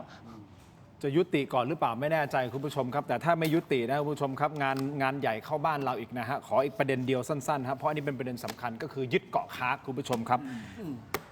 วันนี้ประธานาธิบดีโดนัลด์ทรัมป์นะครับให้สัมภาษณ์ Financial Times นะฮะโดยทรัมป์เปิดเผยกับสื่อ Financial Times บอกว่าเขากำลังพิจารณายึดเกาะคาร์กซึ่งเป็นศูนย์กลางการส่งออกน้ำมันดิบกว่า 90% ของอิหร่านนะครับโดยทรัมป์ระบุว่าสิ่งที่เขาต้องการทำคือการยึดน้ำมันเหมือนที่เคยทำกับเวเนซุเอลาโดยเขามองว่าการยึดเกาะคาร์กทำได้ง่ายเพราะเชื่อว่าไร้การป้องกันนะครับทรัมป์บอกว่าเขาพูดงี้นะครับพูดตามตรงสิ่งที่ผมชอบที่สุดคือการยึดน้ำมันจากอิหร่านแต่คนโง่บางคนในสหรัฐถามว่าทำไมคุณถึงทำอย่างนั้นแต่พวกเขาก็แค่คนโง่ไงอย่างไรก็ตามครับประธานาธิบดีโดนัลด์ทรัมป์ย้ำอีกนะฮะบอกว่าการเจรจาทางอ้อมระหว่างสหรัฐและอิหร่านผ่านผู้แทนชาวปากีสถานกำลังคืบหน้าไปด้วยดีโดยทรัมป์กำหนดเส้นตายคือวันที่ 6 เมษายนนะฮะที่กำลังจะถึงนี้สำหรับอิหร่านที่จะต้องยอมจำนนต้องยอมรับข้อตกลงยุติสงครามมิฉะนั้นจะต้องเผชิญกับการโจมตีภาคพลังงานของสหรัฐอย่างแน่นอนอิหร่านยอมไหมล่ะจะไปยอมได้ไงอาจารย์โก้อิหร่านตอบกลับเลยอิหร่านประกาศยกระดับการตอบโต้โดยพุ่งเป้าไปที่โรงเรียนมหาวิทยาลัยอเมริกันที่มีสาขาในตะวันออกกลางเฮ้ยและโรงแรม5 ดาว 6 ดาวต่างๆในกลุ่มประเทศอ่าวอาหรับที่เป็นพันธมิตรกับสหรัฐก็จะโดนรวมถึงบ้านพักของผู้นำสูงสุดระดับสูงของแต่ละที่ก็จะโดนทั้งนี้นะครับประธานรัฐสภาอิหร่านนะครับท่านโมฮัมหมัด บาเกอร์กาลิบาฟยังประกาศกล้าวไว้อีกนะครับบอกว่าหากสหรัฐบุกภาคพื้นดิน โดยย้ำว่าทหารอเมริกันที่จะเข้ามาจะไม่ได้กลับไปแบบปกตินะครับแต่จะถูกส่งกลับบ้านในโรงศพเท่านั้น และทหารอเมริกันจะเผชิญกับฝนอัคคีหรือเพลิงมหาปลัยหรือเขาใช้คำว่า rain of fire เอาแหละเปรียบเสมือนหาฝนเข้ามาจัดเต็มสหรัฐลองเข้ามาสิเนี่ยส่งพวกเนี้ยนี่คือสหรัฐใช่ไหมล่ะกลับไปในโรงหมดเลยแหละเกาะค้าคือเส้นเลือดใหญ่ที่สุดของการส่งออกน้ำมัน 90% ของอิหร่านหากทรัมป์บุกยึดจริงๆตามที่ขู่ไว้ผ่านสื่อ Financial Times ดร.ทองอยู่มองว่าตลาดน้ำมันโลกจะเข้าสู่ภาวะช็อกขนาดไหนฮะ โอ้ผมว่า ถ้าเขาทำอย่างนั้น เรื่องใหญ่มากเรื่องใหญ่มาก เพราะว่าการส่งออกคือประเทศไทยเองก็ใช้น้ำมันจากตะวันออกกลางก็เป็นก็ลำดับที่3แล้วใช่ไหมฮะ ครับ เพราะฉะนั้นมันน่ากลัวนะ เพราะว่าการ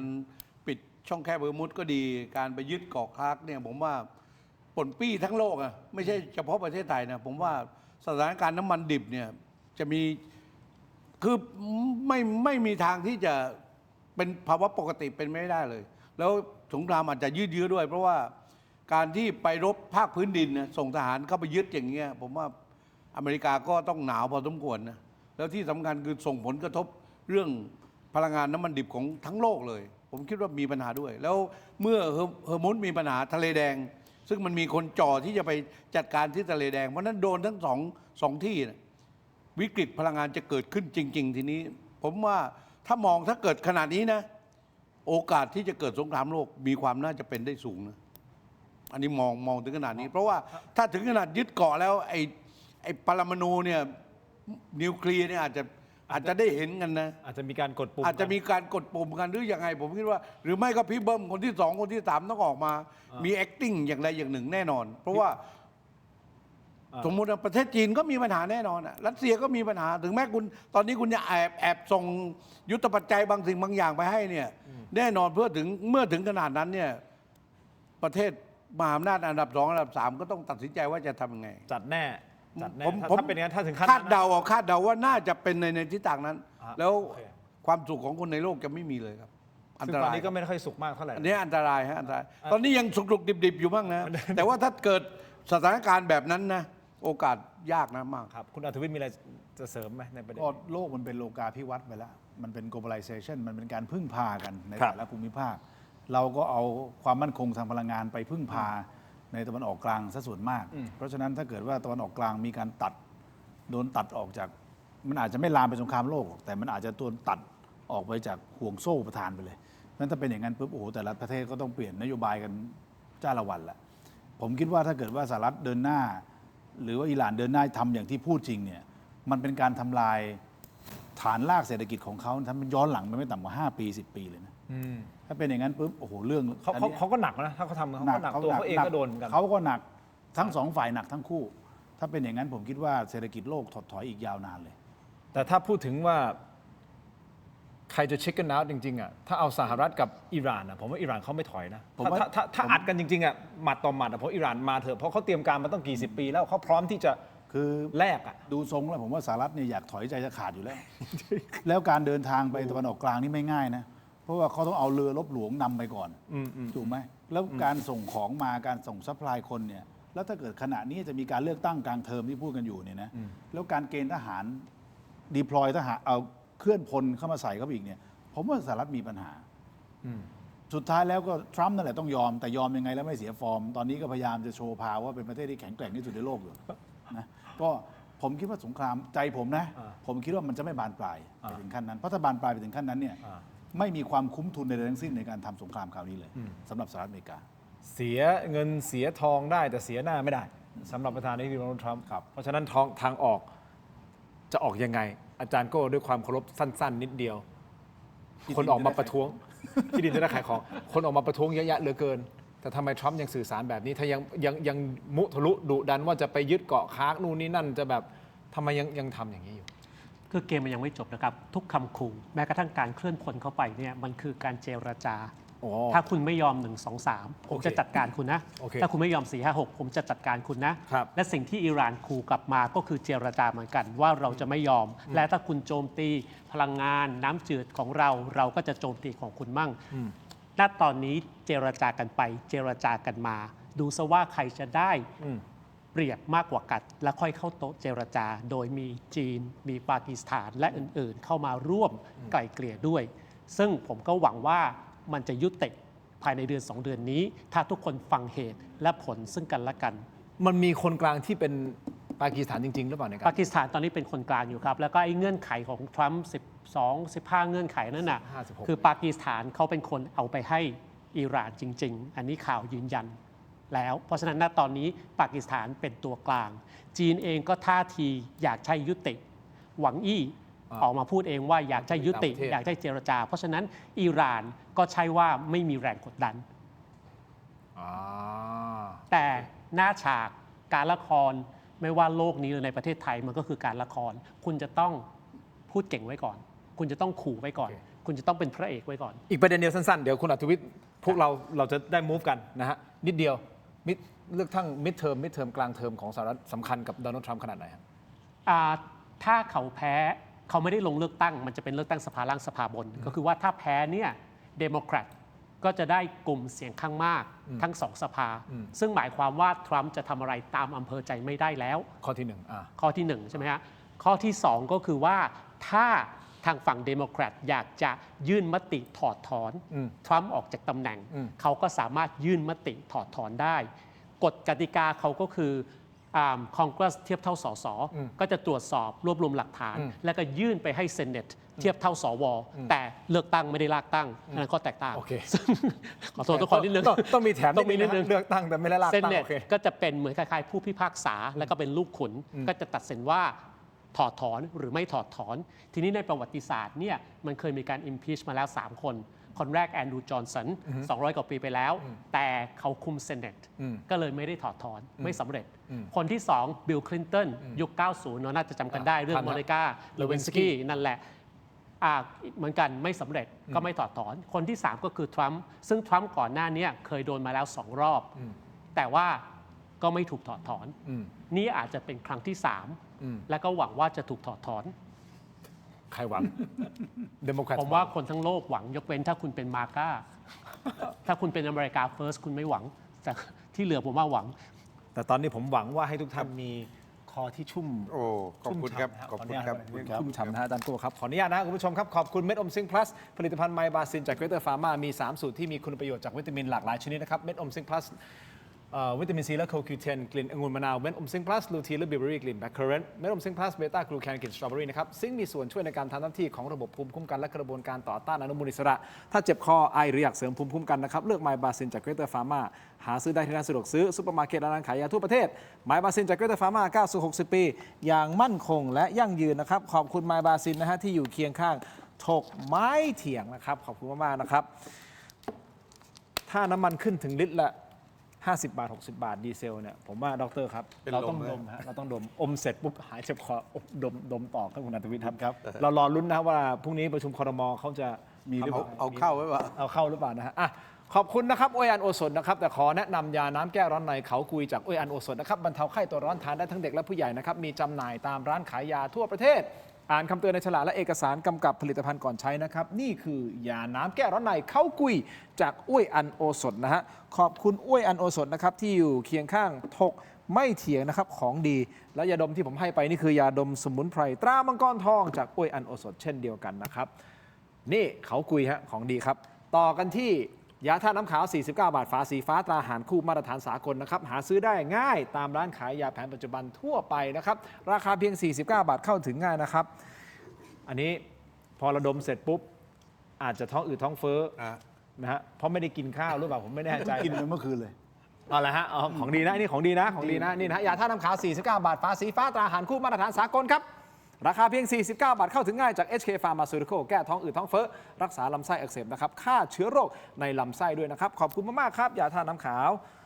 นะตราหารคู่ขอบคุณมากครับต่อกันที่น้ำปลาแท้นะฮะน้ำปลาแท้ตาทิพย์รสครับน้ำปลาที่ทุกบ้านทุกร้านต้องมีนะครับกลิ่นหอมและรสชาติกลมกล่อมจะเหยาะจิ้มหรือปรุงรส แกงผัดทอดได้หลากหลายเมนูนะครับเข้าถึงรสชาติอาหารไทยที่คุ้นเคย ด้วยกระบวนการผลิตที่มีคุณภาพได้มาตรฐานส่งออกไปจำหน่ายทั่วโลกเลยนะครับน้ำปลาแท้ตราทิพรสนะฮะหาซื้อได้ง่ายตามห้างสรรพสินค้าชั้นนำร้านสะดวกซื้อและร้านค้าทั่วไป นอกจากนี้ครับยังสามารถสั่งซื้อได้ช่องทางออนไลน์ครับ Shopee Lazada Tops ออนไลน์และ Macro Pro นะครับมีจำหน่ายทั้งแบบขวดเดียวแบบแพ็คและยกลังนะครับแค่มีทิพรสก็อร่อยครบรสนะครับไปซื้อได้เลยนะครับคุณผู้ชมครับเพราะว่ามีโอกาสที่เราอาจจะต้องมาคลุกข้าวกินนะฮะในช่วงที่น้ำมันแพง ของดีนะทิพรสครับขอบคุณครับต่อกันที่ฟาร์มเฮาส์นะฮะนี่อยู่ไหนอ่ะ ข้างหน้า อ๋อนี่โอเค ฟาร์มเฮาส์รอยัลเบรดสไลด์หนาเนื้อนุ่มนะครับที่สุดของฟาร์มเฮาส์นะครับคุณภาพทุกคำอร่อยพรีเมียมยกระดับความอร่อยง่ายๆได้ทุกวันนะครับฟาร์มเฮาส์รอยัลเบรด everyday premium นะครับผมขอบอกนะฮะนี่คือ Royal Bread จากฟาร์มเฮาส์สไลด์หนาเนื้อนุ่มที่สุดของฟาร์มเฮาส์คุณภาพทุกคำจริงๆคุณผู้ชมครับของดีนะฮะแล้วก็หอมทะลุถุงมาเลยนะฮะมาทีมงานนี่ของดีมาเดี๋ยวมาอีกโอเคอันนี้เดี๋ยวมาอีกอันนึงนะฮะเดี๋ยวให้ก่อนเลยนะครับอันนี้ขออนุญาตฝากวันนี้ก่อนนะครับนี่นะครับโอเคนะครับนี่ของดีนะครับขอบคุณมากๆเลยนะครับต่อกันที่ BrainTech Tri-Screen นะครับนี่คือจอเสริมสุดล้ำที่สามารถทำงานพร้อมกันได้ถึง4 หน้าจอในเวลาเดียวกันนะครับด้วยความคมชัดระดับ Full HD และการเชื่อมต่อที่ง่ายสุดๆครับเพียงเสียบสาย USB Type C ก็พร้อมใช้งานได้ทันทีครับน้ำหนักเบาด้วยพกพาสะดวกครับกดเข้าไปที่หน้า Facebook นะ Tero Digital อย่าพลาดตังสั่งซื้อใส่โค้ด Let's Play AI Let's Play AI นะครับตอนสั่งซื้อฮะมี2ขนาดให้เลือกด้วยกัน14 นิ้วกับ16 นิ้วนะฮะรับส่วนลดทันที 2,000 บาทถ้าใส่โค้ด Let's Play AI นี่คือจอเสริมสุดล้ำจาก BrainTech Tri-Screen ขอบคุณมากๆครับยังได้วันหนึ่งฮะชนแฮนด์ครีมเอาเป็นว่าถ้าคุณเครียดก็สามารถที่จะดมน้ำมันหอมระเหยนะครับแต่วันนี้ผมขออนุญาตแนะนำครีมทามือจากชนรมทีครับ CHOL พิมพ์คำว่า CHOL ใน Shopee ครับ CHOL ใน Shopee ครีมทามือคุณจะเจอครีมทามือสูตรน้ำมันหอมระเหยแท้นะครับซึ่งในนี้เป็นน้ำมันหอมระเหยที่ไม่มีสารสังเคราะห์ใดๆนะครับไม่มีน้ำหอมที่เป็นสังเคราะห์นะฮะมาจากน้ำมันหอมระเหยแท้ๆจากธรรมชาติล้วนๆเลยนะครับไม่ว่าจะเป็นดอกพิโอนี่นะครับไฮยาลูรอนิกต่างๆนะครับมันฟื้นฟูสภาพผิวได้ดีนะครับคือปกติผมขายให้กับชาวต่างชาตินะผมมีร้านอยู่ที่ไอคอนสยามเซ็นทรัลเวิลด์เอ็มคอร์เทียกับ King Power นะครับแล้วก็ตอนนี้มีอีเวนท์ที่ Terminal 21 สามารถไปได้นะฮะถ้าไม่มั่นใจนะไปดูของจริงได้จริงๆเป็นหนึ่งในประมาณ50 SKU ที่ผมมีนะครับคุณผู้ชมเราเชี่ยวชาญเรื่องของน้ำมันหอมระเหยในเกรดบำบัดเลยนะครับคุณผู้ชมลูกค้าส่วนใหญ่เป็นชาวต่างชาติได้รับการยอมรับมาหลายปีไม่งั้นผมคงอยู่ในห้างศูนย์การค้าชั้นนำไม่ได้นะฮะเพราะฉะนั้นอยากจะนำเสนอของดีๆให้กับคุณผู้ชมทุกท่านนะครับลองเข้าไปดูนะฮะใน Shopee พิมพ์คำว่า CHOL ครีมทามือนะครับลองเปิดใจดูฮะราคาคุ้มค่าอย่างแน่นอนนะครับคุณผู้ชมครับนี่คือรายการวิเคราะห์หรือรายการนั่งด่ารัฐบาลครับเราคือรายการอะไรก็เราวิเคราะห์ให้ฟังนะครับ โอเค วิเคราะห์ให้ฟังแล้วก็ต้องฟันธงด้วยว่า โอเคเขารับไปด้วยนะ ผมนำเสนอให้ครับเนี่ย พี่อัธวิทย์ไม่ได้ด่า ไม่มีใครหยาบคายด่าเลยเรา คุณผู้ชมครับ เราขอ สะท้อน เสนอแนะไป รัฐบาลจะได้ยินเราไม่ทราบจากประเทศชาติและประชาชนหรือไม่ผมเชื่อว่าท่านมีความตั้งใจดีนะครับแต่อาจจะมีบางอย่างที่เขาเรียกว่าอะไรเกาไม่ถูกที่คันหรือเปล่าผมไม่แน่ใจแต่สิ่งที่เราทำคือเราพยายามที่จะนำเสนอช่องทางวิธีการต่างๆ เพื่อที่จะให้สถานการณ์มันคลี่คลายลงจากหลากหลายกูรูนะครับผิดถูกอันนี้คุณผู้ชมลองตัดสินดูแต่เราเป็นกำลังใจให้กับคนที่มีอำนาจในการที่จะกล้าตัดสินใจที่ดร.ทองอยู่บอกที่คุณอัธวิทย์บอกต้องมีความกล้านะอาจารย์กูถ้ากล้าที่จะทำสิ่งที่ถูกต้องเพื่อประโยชน์ของประชาชนและประเทศชาติจริงๆแล้วก็ทุกวิกฤตเราร่วมเฉลี่ยทุกข์เฉลี่ยสุขมันจะเกิดขึ้นจริงๆแล้วเราจะไปข้างหน้าวันนี้ขอบคุณแขกรับเชิญของผมทั้งหมดนะขาดตกอะไรไหมฮะคุณโบไม่มีนะครับขอบคุณโปรดิวเซอร์ของเรามากนะฮะน่ารักด้วยนะฮะขอบคุณนะครับอาจารย์โก้ครับขอบคุณครับดรครับขอบคุณครับทั้งหมดนี้คือสมมติเถียงเราคุณผู้ชมไปก่อนครับสวัสดีครับ